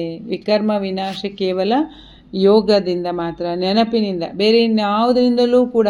ಮೊನ್ನೆನೂ ಬಾಬಾ ಮುರಳಿಯಲ್ಲಿ ಹೇಳಿದ್ರಲ್ವ, ಜಪ ಮಾಡೋದ್ರಿಂದ, ತೀರ್ಥಯಾತ್ರೆ ಹೋಗೋದ್ರಿಂದ ನಿಮ್ಮ ವಿಕರ್ಮ ವಿನಾಶವಾಗೋದಿಲ್ಲ. ವಿಕರ್ಮ ವಿನಾಶ ಆಗಬೇಕು ಅಂದರೆ ಕೇವಲ ನನ್ನ ನೆನಪು ನಿಮಗಿರಲಿ. ವಹ ಯಾತ್ರಾ ಪರ್ ಜಾತೆ ಹೈ, ವಿಕರ್ಮ ವಿನಾಶ ಕಾ ಹೋಗಾ? शराब की तो मनुष्यों में इतनी आदत है जो छिपाकर ज़रूर ले जाता है. ಯಾತ್ರೆಗಂತ ಹೋಗಿರ್ತಾರೆ, ಪರಮಾತ್ಮ ನೆನಪು ಮಾಡೋಣ, ಯಾತ್ರೆಗೆ ಹೋಗೋಣ, ಪುಣ್ಯ ಸಂಪಾದನೆ ಮಾಡೋಣ ಅಂತ ಹೋಗ್ತಾರೆ, ನಿಜ. ಆದರೆ ಕೆಲವರದು ದುರ್ವ್ಯಸನಕ್ಕಿಷ್ಟು ಅಡಿಕ್ಟ್ ಆಗಿರ್ತಾರೆ ಅಂತಂದರೆ, ಈ ಕೆಲವರು ಬಚ್ಚಿಕೊಂಡು ಶರಾಬನ್ನು ತೊಗೊಂಡು ಹೋಗ್ತಾರೆ. ಯಾಕೆಂದರೆ ಅಭ್ಯಾಸ ಬಲ, ಮುಚ್ಚಿಕೊಂಡು ಕುಡಿಯೋದು. ಆಜ್ಕಲ್ ತೋ ಬಹುತ್ ಗಂದೆ ಭೀ ಹೋತೆ ಹೇ ಯಾತ್ರೆ ಮೇ, ಹಾಯ್ ತೋ ಸ ಪತಿತ್ನ. ಇನ್ನು ಕೆಲವರು ಯಾತ್ರೆ ಹೋಗೋರು ಇಷ್ಟುಕೊಳ್ಳೋಕ್ಕಿರ್ತಾರೆ ಅಂದರೆ ಇನ್ನೂ ಏನೆಲ್ಲ ದುರ್ವ್ಯಸನಗಳು ಅವರಲ್ಲಿ ಇರುತ್ತೆ. ಎಷ್ಟೇ ಆಗಲಿ ಎಲ್ಲರೂ ಪತಿತರೇ ಅಲ್ವಾ ಅಂತಾರೆ ಬಾಬಾ. ಜೈಸೆ ಬ್ರಾಹ್ಮಣ ಪತೀತ್ ಹೈ ವೈಸೆ ಯಾತ್ರೆ ಭೀ ಪತೀತ್ ಹೈ. ನೋಡಿ ಎಷ್ಟು ಭಾಳ ಈಸಿಯಾಗಿ ಬಾಬಾ ಹೇಳ್ತಿದ್ದಾರೆ. ಬ್ರಾಹ್ಮಣರು ಹೇಗೆ ಪತೀತರಿದ್ದಾರೆ ನೋಡಿರಿ, ಮಾರ್ಗದರ್ಶನ ಮಾಡೋರು, ತಿಳಿಸಿ ಹೇಳೋರು, ಹೋಮಯಜ್ಞಗಳನ್ನು ರಚಿಸೋರು, ಅದನ್ನು ನಿರ್ಮಾಣ ಮಾಡೋರು ಯಾರೆಲ್ಲ ಇದ್ದಾರಲ್ಲ ಬ್ರಾಹ್ಮಣರು, ಅವರು ಪತೀತರು. ಇನ್ನು ಯಾತ್ರೆ ಮಾಡುವಂಥ ಯಾತ್ರಿಕರು ಕೂಡ ಪತೀತರು. ಪಂಡೇ ಲೋಗ್ ಯಾತ್ರಾ ಕರಾತೆ ಹೇ ಪಾವನ್ ತೋಡಿ ಹಿ ರಹತೆ ಹೇ. ಈ ಯಾರೆಲ್ಲ ಮಾರ್ಗದರ್ಶಕರು ಯಾತ್ರೆಯನ್ನು ಮಾಡಿಸೋರು ಇದ್ದಾರಲ್ಲ, ಅವರು ಯಾರೂ ಕೂಡ ಪಾವನರಲ್ಲ. ತುಮ್ ತೋ ಪವಿತ್ರ ಬಂತೆ ಹೋ, ಸತ್ಯ ಬ್ರಾಹ್ಮಣ್ ತುಮ್ ಹೋ. ಬಾಬಾ ಹೇಳ್ತಿದ್ದಾರೆ, ಅವರು ಯಾರೂ ಲೌಕಿಕದಲ್ಲಿ ಇರುವಂಥವ್ರು ಯಾರೂ ಪಂಡಾಲೋಗ ಏನಿಲ್ಲ, ಪವಿತ್ರರೇ ಇಲ್ಲ. ಪವಿತ್ರರು ನೀವಾಗಿದ್ದೀರಿ ಅಂತ. ನಿಜವಾದ ಬ್ರಾಹ್ಮಣರು ಅಂದರೆ ನೀವೇ ಅಂತಾರೆ ಬಾಬಾ ನಮಗೆ. ತುಮ್ಹಾರಿ ಆತ್ಮ ಪವಿತ್ರ ರಹತಿ ಹೈ, ಯಾದ್ ಕಿ ಯಾತ್ರಾ ಸೆ ಹಿ ತುಮ್ ಪವಿತ್ರ ಬಂತೆ ಹೋ. ನಿಮ್ಮ ಆತ್ಮನೂ ಕೂಡ ಈಗ ಪವಿತ್ರ ಆಗ್ತಾ ಇದೆ. ನೆನಪಿನ ಯಾತ್ರೆಯಿಂದಲೇ ನಾವು ಮಕ್ಕಳು ಪವಿತ್ರರಾಗ್ತೇವೆ. ಸತೋ ಪ್ರಧಾನ್ ಬನ್ನ ಹೈ. ಬಾಬಾ ಬಾರ್ ಬಾರ್ ದಿಕ್ತೆ ಹೈ ಮೀಠೆ ಬಚ್ಚೆ.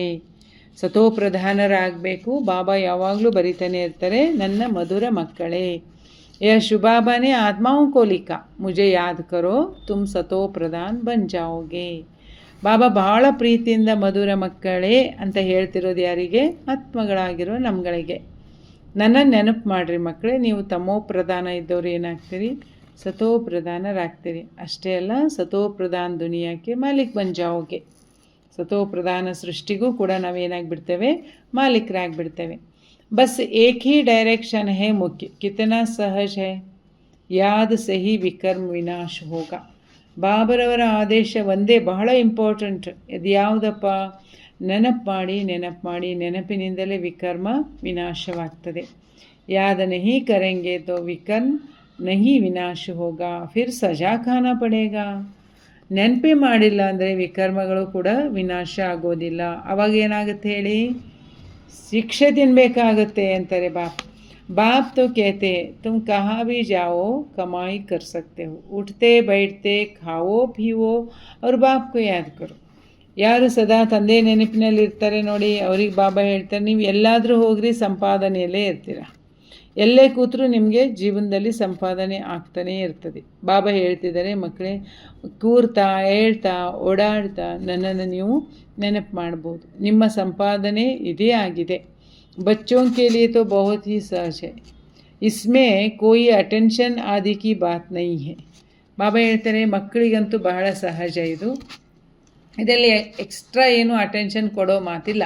श्रीनाथ के मंदिर में श्रीनाथ की याद में बैठते हैं, भोग लगाते हैं. है तो पत्थर की मूर्ति, भोग भी किसको लगाना चाहिए? अधिकारी तो एक ही शुभाबा है ना. ಬಾಬಾ ಹೇಳ್ತಾರೆ, ಶ್ರೀನಾಥ ದ್ವಾರದಲ್ಲಿ ಶ್ರೀನಾಥ ಮಂದಿರದಲ್ಲಿ ಪೂಜೆ ಮಾಡ್ತಾರೆ, ಭೋಗವನ್ನು ಅರ್ಪಣೆ ಮಾಡ್ತಾರೆ. ಕಲ್ಲಿನ ಮೂರ್ತಿ ಅಲ್ವಾ ಎಷ್ಟೇ ಆಗಲಿ. ಆ್ಯಕ್ಚುಲಿ ಭೋಗ ಇಡಬೇಕಾಗಿರೋದು ಯಾರಿಗೆ? ಅಧಿಕಾರಿ ಆಗಿರೋರಂತೂ ಒಬ್ಬ ನಿರಾಕಾರ ಶಿವ ತಂದೆ. ಸರ್ವಕ ಸದ್ಗತಿ ದಾತ ಪತಿತ್ ಪಾವನ್ ವಹಿ ಹೈ. ಮಹಿಮೆನೂ ಮಾಡ್ತೀವಿ ಅಲ್ವಾ, ಪತಿತ ಪಾವನ ಸರ್ವರ ಸದ್ಗತಿ ದಾತ ಅಂಥೇಳಿ ಬಾಬಾ ಹೇಳ್ತಿದ್ದಾರೆ. ಇದು ಕೇವಲ ನಿರಾಕಾರನಾಗಿರೋನಿಗೆ. ಬಾಬಾ कहते हैं मैं स्वीकार भी नहीं करता हूँ, तुम मेरे ऊपर दूध पानी चढ़ाते हो, यह भोग लगाते हो, क्यों लगाते हो? मैं तो निराकार अभोक्ता हूँ. ನೋಡಿ, ಬಾಬಾ ಭಕ್ತರಿಗೆ ಕೇಳ್ತಿದ್ದಾರೆ, ನನ್ನ ಮೇಲೆ ಅಂದರೆ ಅರ್ಥ ಶಿವನ ಮೇಲೆ ಎಷ್ಟೆಲ್ಲ ಅಭಿಷೇಕ ಮಾಡ್ತೀರಾ, ಭೋಗಾರ್ಪಣೆ ಮಾಡ್ತೀರಾ, ನೀರು ಹಾಕ್ತೀರಾ, ಹಾಲು ಮೊಸರು ಬೆಣ್ಣೆ ತುಪ್ಪ ಹೀಗೆ ಏನು ಮಾಡ್ತಾರೆ? ಶಿವನಿಗೆ ಭೋಗಾರ್ಪಣೆ ಮಾಡ್ತಾರೆ. ಆದರೆ ಬಾಬಾ ಹೇಳ್ತಾರೆ, ನಾನು ಹೆಂಗೆ ಸ್ವೀಕಾರ ಮಾಡಲಿ? ನಾನಂತೂ ಏನಾಗಿದ್ದೇನೆ? ಅಭೋಕ್ತ, ನಿರಾಕಾರ. ಮೇರಿ ಕ್ಯಾ ಪೂಜಾ ಕರ್ತೆ ಹೋ? ಮೇರೆ ಆಗೆ ಭೋಗ್ ರखेंगे, लेकिन भक्तों ने भोग लगाया, उन्होंने ही बांट कर खाया. ನಾನಂತೂ ನಿರಾಕಾರ. ಅಷ್ಟೇ ಅಲ್ಲ, ಅಭೋಕ್ತ, ಅವ್ಯಕ್ತ, ಅಶರೀರಿಯೂ ಕೂಡ. ನನ್ನನ್ನು ಹೆಂಗೆ ಪೂಜೆ ಮಾಡ್ತೀರಾ? ಪೂಜಿಸುವುದಕ್ಕೋಸ್ಕರ ಒಂದು ಕುರುಹನ್ನು ಕೊಟ್ಟರು ನಮ್ಮ ಹಿರಿಯರು. ಅದಕ್ಕೆ ಶರಣರು ಹೇಳ್ತಾರೆ, ಅಂಗೈಯಲ್ಲಿಟ್ಟು ಪೂಜೆ ಮಾಡೋದಕ್ಕೋಸ್ಕರ ಅರಿವಿಗೊಂದು ಕುರುಹನ್ನು ಕೊಟ್ಟರೆ ಕುರುಹನ್ನು ನಂಬಿದ ಕುರಿಗಳ ಕಾಣಿರೋ ಅಂತ ಬಾಬಾ ಹೇಳ್ತಾರೆ. ಇದು ಕೇವಲ ನಿಮ್ಮ ಒಂದು ಸಮಾಧಾನಕ್ಕೋಸ್ಕರ ಅಷ್ಟೇ. ಆದರೆ ನನ್ನ ರೂಪ ಏನಾಗಿದೆ? ನಿರಾಕಾರ ರೂಪ. ಅಂಥ ಪರಮಾತ್ಮ ಅಂತೂ ಸ್ವೀಕಾರ ಮಾಡಲಿಕ್ಕಂತೂ ಆಗೋದಿಲ್ಲ. ಆದರೂ ಭಕ್ತರು ಏನು ಮಾಡ್ತಾರೆ? ನನ್ನ ಹೆಸರಿನಲ್ಲಿ ತುಂಬ ಚೆನ್ನಾಗಿ ಆಹಾರ ಪದಾರ್ಥಗಳನ್ನು ತಯಾರು ಮಾಡಿ ಭೋಗಾರ್ಪಣೆ ಮಾಡ್ತಾರೆ. ಆಮೇಲೆ ಏನು ಮಾಡಿಬಿಡ್ತಾರೆ? ತಾವುಗಳೇ ಅದನ್ನು ಹಂಚ್ಕೊಂಡು ತಿಂದುಬಿಡ್ತಾರೆ. तुम जानते हो शिव बाबा को भोग तो ज़रूर लगाना है, फिर बांट कर तुम खाते हो. ನಿಮಗೂ ಗೊತ್ತಿದೆ, ಶಿವಬಾಬನಿಗೆ ನಾವೇನು ಮಾಡಬೇಕು? ಪ್ರೀತಿಯಿಂದ ಭೋಗಾರ್ಪಣೆ ಮಾಡಬೇಕು. ಭೋಗಾರ್ಪಣೆ ಮಾಡಿ ಆಯ್ತಪ್ಪ, ಆಮೇಲೆ ಏನು ಮಾಡ್ತೇವೆ ಹೇಳಿ? ಅದನ್ನು ಎಲ್ಲರೂ ಪ್ರೀತಿಯಿಂದ ಏನು ಮಾಡ್ತೇವೆ? ಹಂಚ್ಕೊಂಡು ತಿಂದುಬಿಡ್ತೇವೆ. ಯಹ ಜೈಸೆ ಕಿಸ್ಕಾ ರಿಗಾರ್ಡ್ ರಖನಾ ಹೋತಾ ಹೈ ನಾ, ಹಮ್ ಶಿವ ಬಾಬಾ ಕೋ ಭೋಗ್ ಲಗಾತೆ ಹೈ, ಶಿವ ಬಾಬಾ ಕಾ ಭಂಡಾರ ಹೈ. ನಾವು ಯಾರಿಗಾದರೂ ಭೋಗಾರ್ಪಣೆ ಮಾಡ್ತಿದ್ದೀವಿ ಅಂದರೆ ಅವರನ್ನು ಗೌರವಿಸ್ತಿದ್ದೀವಿ ಅಂತಲೇ ಅರ್ಥ ತಾನೇ. ಹಾಗೆ ಇಲ್ಲಿ ಶಿವಬಾಬರವರಿಗೆ ನಾವು ಭೋಗವನ್ನು ಅರ್ಪಣೆ ಮಾಡ್ತಿದ್ದೀವಿ ಅಂದರೆ ಇದು ಬಾಬನಿಗೆ ನಾವು ಇಟ್ಟಿರುವಂತಹ ಗೌರವ ಅಂತ. ಜಿಸ್ಕಾ ಭಂಡಾರ ಹೇ ಉಸ್ಕೋ ಭೋಗ್ ಜರೂರ್ ಲಗಾನಾ ಹೇ. ಯಾರದು ಸಂಪೂರ್ಣ ಭಂಡಾರವಿದೆಯೋ ಅವಶ್ಯವಾಗಿ ನಾವು ಅವ್ರಿಗೇನು ಮಾಡಲೇಬೇಕು? ಭೋಗ ಅರ್ಪಣೆ ಮಾಡಲೇಬೇಕು. ಅದಕ್ಕೆ ಲೌಕಿಕದಲ್ಲಿ ನೋಡಿ, ವರ್ಷಕ್ಕೊಂದು ಬಾರಿ ಏನು ಮಾಡ್ತಾರೆ? ಹಿರಿಯರಿಗೆ ಭೋಗ ಅರ್ಪಿಸ್ತಾರೆ. ಯಾಕೆ? ಹಿರಿಯರಾಗಿರೋ ನಮ್ಗಳಿಗೆ ಎಷ್ಟೆಲ್ಲ ಆಸ್ತಿಯನ್ನು ಬಿಟ್ಟು ಹೋಗಿದ್ದಾರೆ ಅಂದಾಗ ಅದನ್ನು ಅನುಭವಿಸುವಂಥ ನಾವು ಕೃತಜ್ಞತಾ ಭಾವನೆಯಿಂದ ಗೌರವಯುಕ್ತವಾಗಿ ಏನು ಮಾಡ್ತೇವೆ, ವರ್ಷಕ್ಕೊಂದು ಬಾರಿ ಭೋಗವನ್ನು ಏರ್ಪಡಿಸ್ತೇವೆ. ಬಲ್ ತುಮ್ ಭೋಗ್ ಲಗಾತೆ ಹೋ, ಖಾತೆ ಭಿ ತುಮ್ ಹಿ ಬಚ್ಚೆ ಹೋ. ನಾವು ಬಾಬಾನ ಹೆಸರಿನಲ್ಲಿ ಏನೆಲ್ಲ ಭೋಗ ಅರ್ಪಣೆ ಮಾಡಿಸ್ತೇವೆ, ಆದರೆ ಅದನ್ನು ತಿನ್ನೋರು ಯಾರು? ನಾವೇ ಮಕ್ಕಳಲ್ವೇ. ಯಹ ಬ್ರಹ್ಮ ಖಾತಾ ಹೇ ಮೈ ನಹಿ ಖಾತಾ. ಅಟ್ಲೀಸ್ಟ್ ಈ ಬ್ರಹ್ಮ ಬಾಬಾನಾದರೂ ಒಂದಿಷ್ಟು ತಗೊಳ್ತಾರೆ, ಸ್ವೀಕಾರ ಮಾಡ್ತಾರೆ. ನಾನಂತೂ ಏನನ್ನೂ ತಿನ್ನೋದಿಲ್ಲ. ಬಾಕಿ ವಾಸನಾ ತೋ ಆಯೇಗಾ ನಾ, ಬಹುತ್ ಅಚ್ಚಾ ಭೋಗ್ ಬನಾಯಾ ಹೇ, कहने के लिए ಆರ್ಗನ್ಸ್ ತೋ ಹೈ ನಾ, ಯಹ ಬ್ರಹ್ಮ ಖಾ ಸಕ್ತೆ ಹೇ. ಬ್ರಹ್ಮ ಬಾಬಾ ಆದರೂ ಸಾಕಾರ ಶರೀರಧಾರಿ, ಅವರು ಸೇವನೆ ಮಾಡ್ಬೋದು. ಆದರೆ ನಾನಂತೂ ನಿರಾಕಾರ. ನಾನು ಹೇಗೆ ಸೇವನೆ ಮಾಡಲಿಕ್ಕೆ ಸಾಧ್ಯ? ಬರೀ ಅದರ ಪರಿಮಳವನ್ನು ಸ್ವೀಕಾರ ಮಾಡ್ಬೋದು. ಶರೀರ ಅಂತೂ ಇವ್ರದಲ್ವ. ಮೈ ಸಿರ್ಫ್ ಇನ್ಮೇ ಆಕರ್ ಪ್ರವೇಶ ಕರ್ತಾ ಹೂँ, ಸುಖ ಮುಖ ಹಿ ಕಾಮ್ ಮೇ ಲಾತಾ ಹೂँ, ತುಮ್ ಬಚ್ಚೋಂ ಕೋ ಪತಿತ್ ಸೆ ಪಾವನ್ ಬನಾನೆ. ಮತ್ತು ಬಾಬಾ ಹೇಳ್ತಾರೆ, ನಾನು ನಿರಾಕಾರ, ನಾನು ಇವ್ರ ಶರೀರದಲ್ಲಿ ಬರ್ತೇನೆ, ಪ್ರವೇಶ ಮಾಡ್ತೇನೆ. ಪ್ರವೇಶ ಮಾಡಿದಾಗಲೂ ಕೂಡ ಮಕ್ಕಳಿಗೆ ಜ್ಞಾನವನ್ನು ತಿಳಿಸೋದಕ್ಕೋಸ್ಕರ ಯಾವ ಇಂದ್ರಿಯನ್ನು ಉಪಯೋಗ ಮಾಡ್ತೀನಿ ಅಂತಾರೆ ಬಾಬಾ? ಮುಖದ ಭಾಗವನ್ನು. ಮಕ್ಕಳನ್ನು ಪತಿತರಿಂದ ಪಾವನ ಮಾಡಬೇಕಲ್ಲ, ಅದಕ್ಕೆ ಮುಖವನ್ನು ನಾನು ಉಪಯೋಗ ಮಾಡಿಕೊಂಡು ನಿಮಗೆ ಜ್ಞಾನವನ್ನು ತಿಳಿಸ್ತಿದ್ದೇನೆ. ಗಾವ್ ಮುಖ ಕೇಳ್ತೇನಲ್ಲ, ಅದಕ್ಕೋಸ್ಕರನೇ ಗೋಮುಖ ಅಂತಲೂ ಹೇಳ್ತಾರೆ ನೋಡ್ರಿ. ಬರೋಬ್ಬರ್ गाँव भी है, तुम जानते हो, इनसे ही तुम बच्चों को अडॉप्ट करते हैं. यह माता पिता दोनों है, परंतु माताओं को संभालना कौन है? इसलिए सरस्वती को निमित्त रखा. ಬಾಬಾ ಹೇಳ್ತಿದ್ದಾರೆ, ಗೋಮುಖ ಅಂತ ಹೇಳ್ತಾರೆ. ಅವಶ್ಯವಾಗಿ ಇಲ್ಲಿ ನಿರಾಕಾರ ತಂದೆ ಮಕ್ಕಳನ್ನು ದತ್ತು ಮಾಡ್ಕೊಳ್ತಿದ್ದಾರೆ. ಒಂದು ಕಡೆಗೆ ಪರಮಾತ್ಮನಿಗಾಗಿ ಗುಣಗಾಯನ ಮಾಡ್ತೇವೆ, ತಂದೆಯು ನೀವೇ, ತಾಯಿಯು ನೀವೇ, ಎಲ್ಲವೂ ನೀವೇ ಅಂತ. ಈಗ ಬಾಬಾ ನೋಡಿ ಗುಣಗಾಯನ ಮಾಡಿರೋ ಮಕ್ಕಳ ಕೈಯಲ್ಲೇ ಎಲ್ಲ ಜವಾಬ್ದಾರಿಯನ್ನು ಕೊಡ್ತಿದ್ದಾರೆ. ಮಾತೆಯರನ್ನು ಸಂಭಾಲನೆ ಮಾಡೋರು ಯಾರು? ಅದಕ್ಕೆ ಬಾಬಾ ಅಲ್ಲಿ ಯಾರನ್ನು ನಿಮಿತ್ತ ಮಾಡಿಟ್ಟೆ ಅಂತಾರೆ? ಸರಸ್ವತಿಯವರನ್ನು, ಅಂದರೆ ಮಮ್ಮಾರವರನ್ನು. ಇದು ಡ್ರಾಮಾ ಪ್ಲ್ಯಾನ್ ಅನುಸಾರ. ಮಾತಾ ಗುರು ಕಿ ಮಹಿಮಾ ಭಿ ಚಾಹಿಯೇ ನಾ, ಗುರು ತೋ ಪಹಲೆ ನಂಬರ್ ಮೇ ಮಶಹೂರ್ ಹೈ ನಾ, ಗುರು ಬ್ರಹ್ಮ ಯೇ ಟೀಕ್ ಹೈ, ಜೈಸೆ ಬಾಪ್ ವೈಸೆ ಬಚ್ಚೆ. ಬಾಬಾ ಹೇಳ್ತಾರೆ, ಮಾತೆಯರನ್ನು ಗುರುವಿನ ಸ್ಥಾನದಲ್ಲಿ ಇಲ್ಲಿ ಇಟ್ಟಿದ್ದಾರೆ. ಒಂದು ಕಡೆಗೆ ಹೇಳ್ತಾರೆ ಗುರು ಬ್ರಹ್ಮ ಅಂತ, ಇದು ಒಂದು ರೀತಿ ಕಡೆ ಒಳ್ಳೆಯದೇ. ತುಮ್ ಬ್ರಾಹ್ಮಣ್ ಭಿ ಬಚ್ಚೆ ತುಮ್ ಬ್ರಾಹ್ಮಣ್ ಬಚ್ಚೆ ಸಚ್ಚೆ ಗುರು ಬಂತೆ ಹೋ. ಈಗ ನಾವೇ ಏನಾಗ್ತಿದ್ದೇವೆ, ಎಲ್ಲರಿಗೂ ಸತ್ಯ ಗುರು ಆಗ್ತಾ ಇದ್ದೇವೆ. ಸಬ್ಕೋ ಸಚ್ಚಾ ರಾಸ್ತಾ ಬತಾತೆ ಹೋ ಸ್ವರ್ಗ ಕಾ. ಆತ್ಮ ಹಿ ಮುಖ ಸೆ ರಾಸ್ತಾ ಬತಾತಿ ಹೈ ಕಿ ಮನ್ಮನಾಭವ್ ಮಧ್ಯ ಜೀಭಾವ್. ಎಲ್ಲರಿಗೂ ನಾವೀಗ ಸಂದೇಶವನ್ನು ತಿಳಿಸ್ಬೇಕು, ಮಾರ್ಗದರ್ಶನವನ್ನು ಮಾಡಬೇಕು. ತಿಳಿಸೋದಾಗಲಿ ಮಾಡೋದಾಗಲಿ ಎಲ್ಲ ಯಾವುದು? ಆತ್ಮನೇ. ಬಾಯಿಯ ಮೂಲಕ ಆತ್ಮ ಹೇಳ್ತಿದೆ ಅಂದರೆ ಅದು ಕೂಡ ಮಕ್ಕಳಿಗೆ ತಿಳ್ಕೊಳ್ಬೇಕಾಗಿದೆ. ನಾನು ಆತ್ಮ ದೇಹದ ಇಂದ್ರಿಯಗಳ ಮೂಲಕ ಕಾರ್ಯವನ್ನು ಮಾಡಿಸ್ತಾ ಇದ್ದೇನೆ. ಮನ್ಮನಾಭವ ಮಧ್ಯಾಜೀಭವ, ಇದನ್ನು ಕೂಡ ನಾನು ಆತ್ಮನೇ ಮಾಡುವಂಥದ್ದು. ತಂದೆಯನ್ನು ನೆನಪು ಮಾಡಬೇಕು. ತಂದೆ ಏನು ಆಸ್ತಿ ಕೊಡ್ತಿದ್ದಾರೆ ನನಗೆ, ಅದು ಕೂಡ ಸ್ಮೃತಿಯಲ್ಲಿರಲಿ. ಬಾಪ್ ಮಾ ಬಚ್ಚೆ ಸಬ್ ವಹಿ ರಾಸ್ತಾ ಬತಾತೆ. ಇಲ್ಲಿ ಎಲ್ಲರೂ ಸೇರಿ ಅದೇ ಮಾರ್ಗವನ್ನು ತಿಳಿಸ್ತಿರೋದು. ಅಪ್ಪ ನಿರಾಕಾರ ತಂದೆ, ಅಮ್ಮ ಅಂತಂದರೆ ಒಂದೆಡೆಗೆ ಬ್ರಹ್ಮ, ಮತ್ತೊಂದೆಡೆಗೆ ಮಕ್ಕಳಾಗಿರೋರು ನಾವೆಲ್ಲರೂ ಕೂಡ ಎಲ್ಲರಿಗೂ ತಿಳಿಸೋದೇನು ಅಂದರೆ ಸುಖದ ದಾರಿಯನ್ನು ಹೆಂಗೆ ಪಡ್ಕೊಳ್ಬೇಕು, ಅಥವಾ ಜೀವನದಲ್ಲಿ ಮುಕ್ತಿ, ಜೀವನ್ ಮುಕ್ತಿ ಆಸ್ತಿಯನ್ನು ಹೆಂಗೆ ಪಡ್ಕೊಳ್ಬೇಕು. ಯಹ ಆನಂದ ಆತಾ ಹೈ, ಬಾಬಾ ಪಾಸ್ ಆತಾ ಹೈ. ಬಾಬಾ ಯಾವಾಗ ಹತ್ತಿರ ಬರ್ತಾರೆ ಅಥವಾ ನಾವು ಬಾಬನ ಹತ್ತಿರ ಯಾವಾಗ ಬರ್ತೀವಿ ನೋಡ್ರಿ, ಆವಾಗ ಮನಸ್ಸಿಗೆ ಬಹಳ ಆನಂದ. ಬಾಬಾ कहते हैं स्वदर्शन चक्रधारी बनकर यह युक्ति बताओ कि मुक्ति धाम बाप को और वर्षे को याद करो. ಬಾಬಾ ಯಾವಾಗಲೂ ಹೇಳ್ತಾರೆ, ಮಕ್ಕಳೇ ಸ್ವದರ್ಶನ ಚಕ್ರಧಾರಿಗಳಾಗ್ರಿ, ಯುಕ್ತಿಯಿಂದ ನೀವು ತಿಳ್ಕೊಳ್ಳಿ, ಅನ್ಯರಿಗೂ ಕೂಡ ತಿಳಿಸ್ರಿ ಅಂತ. ಮುಕ್ತಿಧಾಮ, ತಂದೆಯನ್ನು ನೆನಪು ಮಾಡ್ತಿದ್ದೇವೆ ಅಂದರೆ ಮುಕ್ತಿಧಾಮದ ನೆನಪಾಗುತ್ತೆ. ತಂದೆ ಮತ್ತು ತಂದೆಯ ಆಸ್ತಿ, ಇದನ್ನು ಕೂಡ ನೀವೀಗ ನೆನಪು ಮಾಡಬೇಕು. ಅಚ್ಚಾ मीठे मीठे सिखिलदे बच्चों प्रति माता पिता बाप दादा का याद प्यार और गुड मॉर्निंग. रूहानी बाप की रूहानी बच्चों को नमस्ते. हम रूहानी बच्चों की रूहानी बाप दादा को याद प्यार और गुड मॉर्निंग. नमस्ते नमस्ते नमस्ते. शुक्रिया बाबा, शुक्रिया. धारणा के लिए मुख्य सार. फर्स्ट पॉइंट, आपस में एक दो को व बाप को यथार्थ रिगार्ड देना है. ಧಾರಣೆಗಾಗಿ ಬಾಬಾ ಹೇಳ್ತಾರೆ ಫಸ್ಟ್ ಪಾಯಿಂಟಲ್ಲಿ, ಪರಸ್ಪರರಲ್ಲಿ ಒಬ್ಬರು ಇನ್ನೊಬ್ಬರಿಗಾಗಲಿ ಅಥವಾ ಶುಭ ಬರೋರಿಗಾಗಲಿ ಯಥಾರ್ಥವಾದಂತಹ ಗೌರವವನ್ನು ನೀಡಬೇಕು. बाबा बल अभोक्ता है, लेकिन जिसके भंडारे से पालना होती है उसको पहले ಸ್ವೀಕಾರ ज़रूर कराना है. ನೋಡ್ರಿ, ಅಂಡರ್ಲೈನ್ ಮಾಡ್ಕೊಳ್ಳುವಂಥ ವಿಶೇಷ ಪಾಯಿಂಟ್. ಶುಭಾಬಾ ಬಲೆ ಅಭೋಕ್ತ, ಅವ್ರು ಏನನ್ನೂ ಕೂಡ ಭೋಗ ವಸ್ತುಗಳನ್ನು ಭೋಗಿಸಲ್ಲ, ಆದರೆ ಅವರ ಭಂಡಾರದಿಂದ ನಮ್ಮ ಪಾಲನೆ ನಡೀತಾ ಇದೆ. ಪ್ರತಿನಿತ್ಯ ನಾನು ಸ್ವೀಕರಿಸ್ತಿರೋದೇ ಶಿವನ ಭಂಡಾರದಿಂದ ಅಂದಾಗ ಮೊದಲು ನಾವು ಅವರಿಗೆ ಇದನ್ನು ಅರ್ಪಿಸಬೇಕು. पूजनीय बनने के लिए ಸುಖದಾಯಿ ಖಿದ್ಮತ್ಗಾರ್ ಬನನಾ ಹೇ. ಪೂಜ್ಯನೀಯರಾಗುವುದಕ್ಕೋಸ್ಕರ ಸುಖದಾಯಿಗಳು ಮತ್ತು ಸಹಯೋಗಿಗಳು ಆಗಬೇಕು.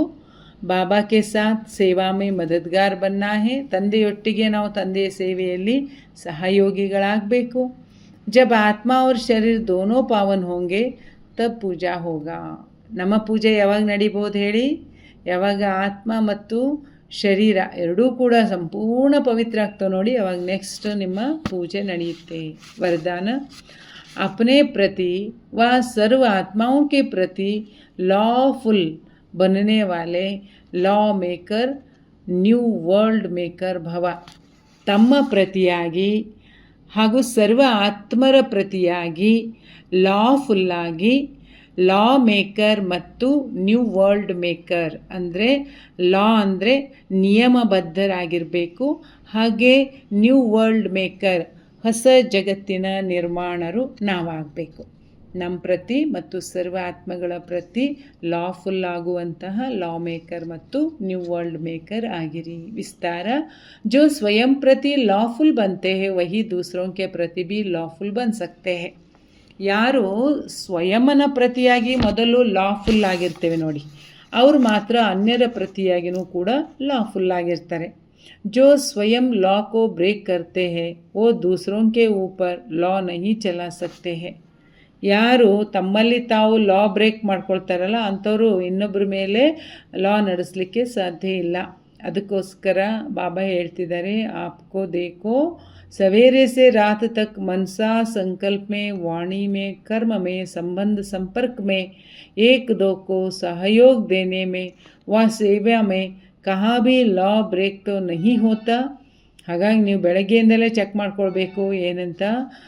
ಬೆಳಗ್ಗೆಯಿಂದ ರಾತ್ರಿಯವರೆಗೂ ಮನಸ್ಸಿನಲ್ಲಿ ಅಂದರೆ ಸಂಕಲ್ಪದಲ್ಲಿ ಅಥವಾ ವಾಣಿಯಲ್ಲಿ, ಶಬ್ದಗಳಲ್ಲಿ, ಕರ್ಮದಲ್ಲಿ, ಸಂಬಂಧ ಸಂಪರ್ಕದಲ್ಲಿ ಒಬ್ಬರು ಇನ್ನೊಬ್ಬರಿಗೆ ಸಹಯೋಗ ಕೊಡುವಾಗ, ಸೇವೆಯಲ್ಲಿ ಬಂದಾಗ ಎಲ್ಲಿಯೂ ಕೂಡ ಲಾ ಬ್ರೇಕ್ ಆಗಿಲ್ಲ ತಾನೇ.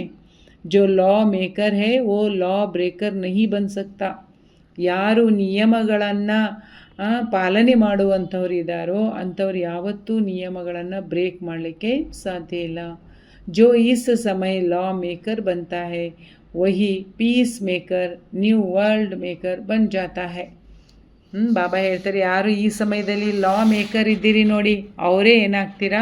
ಪೀಸ್ ಮೇಕರ್ ಮತ್ತು ನ್ಯೂ ವರ್ಲ್ಡ್ ಮೇಕರ್ ಅಂದರೆ ಶಾಂತಿ ಸ್ಥಾಪನೆ ಮಾಡುವವರು, ಹೊಸ ಪ್ರಪಂಚದ ನಿರ್ಮಾಣವನ್ನು ಮಾಡುವವರಾಗಲಿಕ್ಕೆ ಸಾಧ್ಯ ಆಗುತ್ತೆ. ಸ್ಲೋಗನ್, कर्म करते कर्म के अच्छे व बुरे प्रभाव में न आना ही कर्मातीत बनना है. ಕರ್ಮವನ್ನು ಮಾಡ್ತಾ ಕರ್ಮದ ಒಳ್ಳೆಯ ಅಥವಾ ಕೆಟ್ಟದರ ಪ್ರಭಾವದಲ್ಲಿ ಬರದೇ ಇರುವುದೇ ಕರ್ಮಾತೀತ ಸ್ಥಿತಿಯಾಗಿದೆ. ಕರ್ಮವನ್ನು ಮಾಡುತ್ತಾ ಕರ್ಮದ ಒಳ್ಳೆಯ ಅಥವಾ ಕೆಟ್ಟ ಪ್ರಭಾವದಲ್ಲಿ ಬರದೇ ಇರುವುದೇ ಕರ್ಮಾತೀತ ಸ್ಥಿತಿಯಾಗಿದೆ. अच्छा, अव्यक्त इशारा, ज्वाला स्वरूप स्थिति में रहकर ಶಕ್ತಿಶಾಲಿ ಯಾದ್ ಕಾ ಅನುಭವ ಕರೋ. ಜ್ವಾಲಾ ಸ್ವರೂಪದ ಸ್ಥಿತಿಯಲ್ಲಿದ್ದುಕೊಂಡು ಶಕ್ತಿಶಾಲಿ ನೆನಪಿನ ಅನುಭವವನ್ನು ಮಾಡಿ. ಇದರ ವಿಸ್ತಾರ, ज्वाला स्वरूप याद के लिए मन और बुद्धि दोनों को एक तो पावरफुल ब्रेक चाहिए और मोड़ने का भी शक्ति चाहिए. ಜ್ವಾಲಾ ಸ್ವರೂಪ ನೆನಪಿಗಾಗಿ ಮನಸ್ಸು ಮತ್ತು ಬುದ್ಧಿ ಎರಡೂ ಕೂಡ ಒಂದು ಪವರ್ಫುಲ್ ಬ್ರೇಕ್ ಇರಬೇಕು, ಮತ್ತೊಂದು ಬಾಗುವಂತಹ ಶಕ್ತಿನೂ ಬೇಕು. इससे बुद्धि की शक्ति व कोई भी एनर्जी वेस्ट ना होकर जमा होता जाएगा. ಈ ಬೆಂಡ್ ಆಗುವಂಥ ಶಕ್ತಿ ಏನಿದೆ ನೋಡಿ, ಇದರಿಂದ ಬುದ್ಧಿಯ ಶಕ್ತಿ ಅಥವಾ ಎನರ್ಜಿ ಯಾವುದೇ ಕಾರಣಕ್ಕೂ ಏನಾಗೋದಿಲ್ಲ, ವೇಸ್ಟ್ ಆಗಲ್ಲ, ಬದಲಾಗಿ ಇನ್ನಷ್ಟು ಜಮಾ ಆಗ್ತಾ ಹೋಗುತ್ತೆ. जितनी जमा होगी उतना ही परखने की, निर्णय करने की ಶಕ್ತಿ ಬಡೇಗಿ. ಎಷ್ಟೆಷ್ಟು ಜಮಾ ಆಗುತ್ತೆ ನೋಡ್ರಿ, ಅಷ್ಟಷ್ಟು ಪರೀಕ್ಷಿಸುವ ಅಥವಾ ನಿರ್ಣಯಿಸುವಂಥ ಶಕ್ತಿಯು ಏನಾಗುತ್ತೆ, ವೃದ್ಧಿಯಾಗ್ತಾ ಹೋಗುತ್ತೆ. इसलिए अब संकल्पों का विस्तार बंद करते चलो, अर्थात समेटने की शक्ति धारणा करो. ಆದ್ದರಿಂದ ಈಗ ಸಂಕಲ್ಪಗಳನ್ನು ಏನು ಮಾಡಬೇಕು, ಸಂಕಲ್ಪಗಳ ಹಾಸಿಗೆಯನ್ನು ಬಂದ್ ಮಾಡಿಬಿಡಿ. ಅಂದರೆ ಬಂದ್ ಮಾಡೋದು ಅಂದರೆ ಅದನ್ನು ಎತ್ತಿಟ್ಬಿಡಿ. ಕೇವಲ ಸಂಕ್ಷಿಪ್ತಗೊಳಿಸುವಂಥ ಶಕ್ತಿಯನ್ನು ಮಾತ್ರ ನೀವೀಗೇನು ಮಾಡಬೇಕು, ಧಾರಣೆ ಮಾಡಬೇಕು ಅಂತಾರೆ ಬಾಬಾ. ಅಚ್ಚ, ಓಂ ಶಾಂತಿ.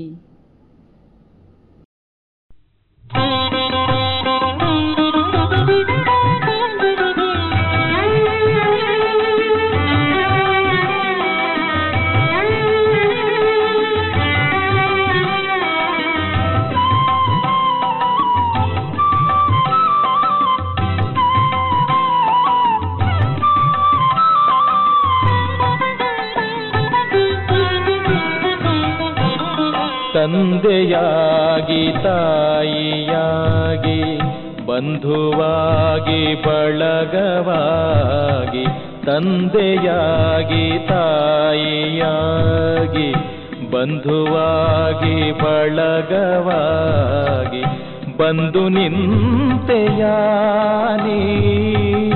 ಬಂದು ನಿಂತೆಯಾ. ತಂದೆಯಾಗಿ ತಾಯಿಯಾಗಿ ಬಂಧುವಾಗಿ ಬಳಗವಾಗಿ, ತಂದೆಯಾಗಿ ತಾಯಿಯಾಗಿ.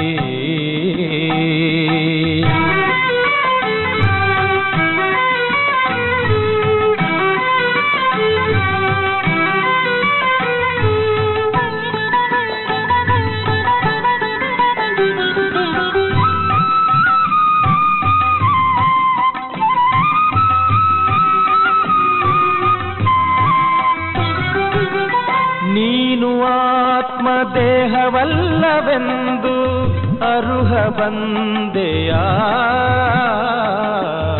ನೀನು ಆತ್ಮ ದೇಹವಲ್ಲವೆಂದು ಅರುಹ ಬಂದೆಯಾ. ನೀನು ನನ್ನ ಕೈಯ ಹಿಡಿದು, ನೀನು ನನ್ನ ಕೈಯ ಹಿಡಿದು ಮೇಲಕ್ಕೆತ್ತ ಬಂದೆಯ, ದುಃಖದಿಂದ ದೂರ ಮಾಡಲು ನೀನು ಬಂದೆಯಾ.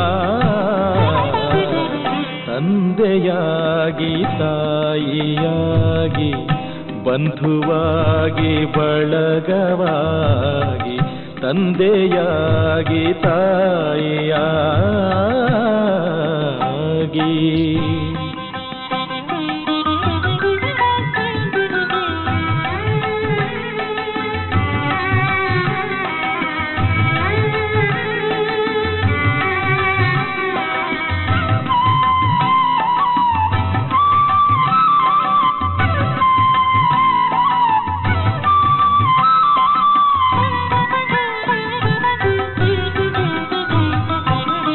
ಪಾವನವು ಈ ನೆಲವು ಜಲವು ನಿನ್ನ ಸ್ಪರ್ಶದಿಂದಲೇ, ಪಾವನವು ಈ ನೆಲವು ಜಲವು ನಿನ್ನ ಸ್ಪರ್ಶದಿಂದಲೇ, ಜೀವನವು ಪಾವನವು ನಿನ್ನ ನೋಟದಿಂದಲೇ, ಜೀವನವು ಪಾವನವು ನಿನ್ನ ನೋಟದಿಂದಲೇ. ನಿನ್ನರಿತು ಇರುತ್ತಲಿಗೆವು ನಿನ್ನ ನೆನೆಯುತ್ತ, ಪರಮಪಿತನೇ ನಾನೆಂದಿಗೂ ನಿನ್ನ ಕಂದನೇ. ತಂದೆಯಾಗಿ ತಾಯಿಯಾಗಿ ಬಂಧುವಾಗಿ ಬಳಗವಾಗಿ, ತಂದೆಯಾಗಿ ತಾಯಿಯಾಗಿ.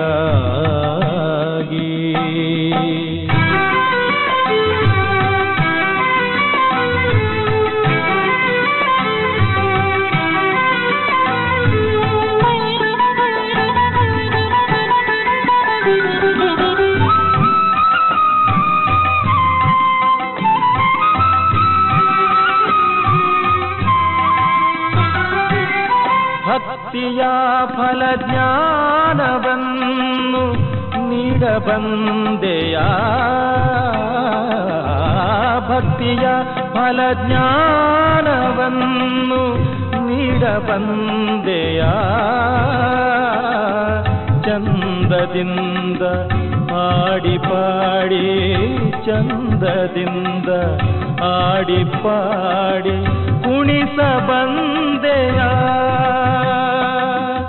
ಮುಕ್ತಿ ಜೀವನ್ ಮುಕ್ತಿ ಪಾಠ ಕಲಿಸ ಬಂದೆಯ. ತಂದೆಯಾಗಿ ತಾಯಿಯಾಗಿ ಬಂಧುವಾಗಿ ಬಳಗವಾಗಿ ಬಂದು ನಿಂತೆಯ ನೀ, ಬಂದು ನಿಂತೆಯ. ತಂದೆಯಾಗಿ ತಾಯಿಯಾಗಿ ಆ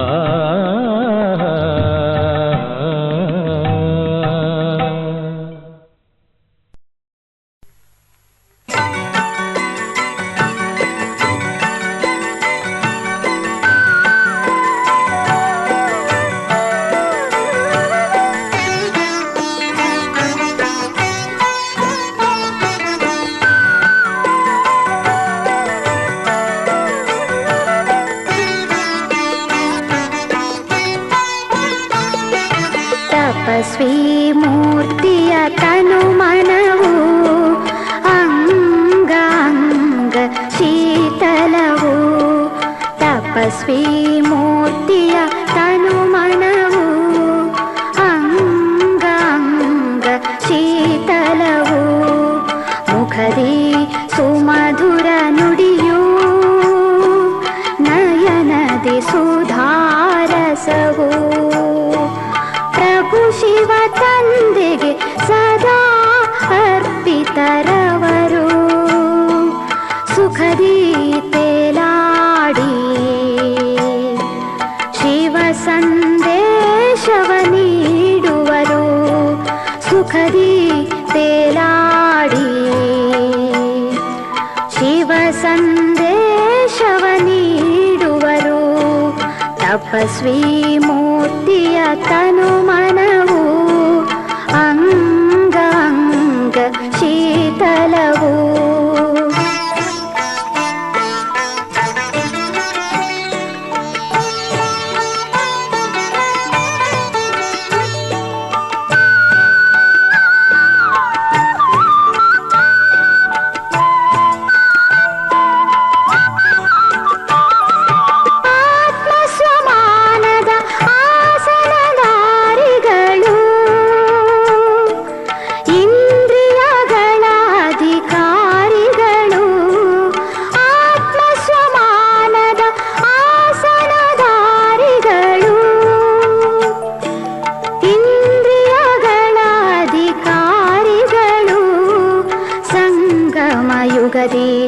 ಅವರೇ ಶಿವನ ಹೃದಯ ಸಿಂಹಾಸನಧಾರಿಗಳು.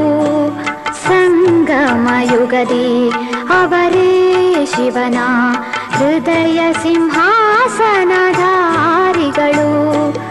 ಯೋಗದ ಅಗ್ನಿಯ ನಿರಂತರ ಜ್ವಾಲೆಯಲಿ, ಯೋಗದ ಅಗ್ನಿಯ ನಿರಂತರ ಜ್ವಾಲೆಯಲಿ ಜಗದ ತಾಪವ ಹರಿಸುವರು. ಶಿವ ಸಂದೇಶ ನೀಡುವರು, ಶಿವ ಸಂದೇಶ ನೀಡುವರು. ತಪಸ್ವಿ ಮೂರ್ತಿಯ ತನು ಮನವು ಅಂಗಾಂಗ ಶೀತಲವು.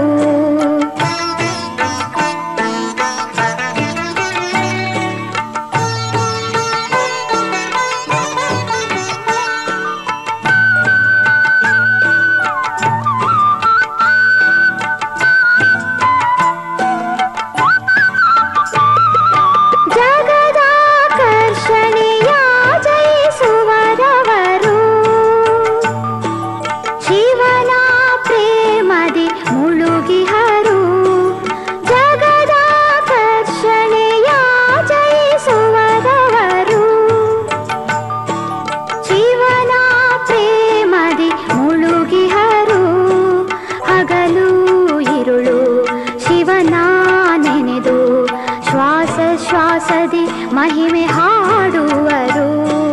ಹಗಲು ಇರುಳು ಶಿವನ ನೆನೆದು ಶ್ವಾಸ ಶ್ವಾಸದಿ ಮಹಿಮೆ ಹಾಡುವರು. ತಪಸ್ವಿ ಜೀವನದ ಪ್ರಖರತೆಯಿಂದ, ತಪಸ್ವಿ ಜೀವನದ ಪ್ರಖರತೆಯಿಂದ ಸತ್ಯ ತಂದೆಯ ಪಥ ತೋರುವರು. ಶಿವ ಸಂದೇಶ ನೀಡುವರು, ಶಿವ ಸಂದೇಶ ನೀಡುವರು. ತಪಸ್ವಿ ಮೂರ್ತಿಯ ತನು ಮನವು ಅಂಗ ಅಂಗ ಶೀತಲವು. ತಪಸ್ವಿ ಮೂರ್ತಿಯ ತನು ಮನವು ಅಂಗ ಅಂಗ ಶೀತಲವು. ಮುಖದಿ ಸುಮಧುರ ನುಡಿಯು ನಯನದಿ ಸುಧಾರಸವು. ಪ್ರಭು ಶಿವ ತಂದೆಗೆ ಸದಾ ಅರ್ಪಿತರವರು. ಸುಖದಿ ತೇಲಾಡಿ ಶಿವ ಸಂದೇಶವ ನೀಡುವರು, ಶಿವ ಸಂದೇಶವ ನೀಡುವರು, ಶಿವ ಸಂದೇಶ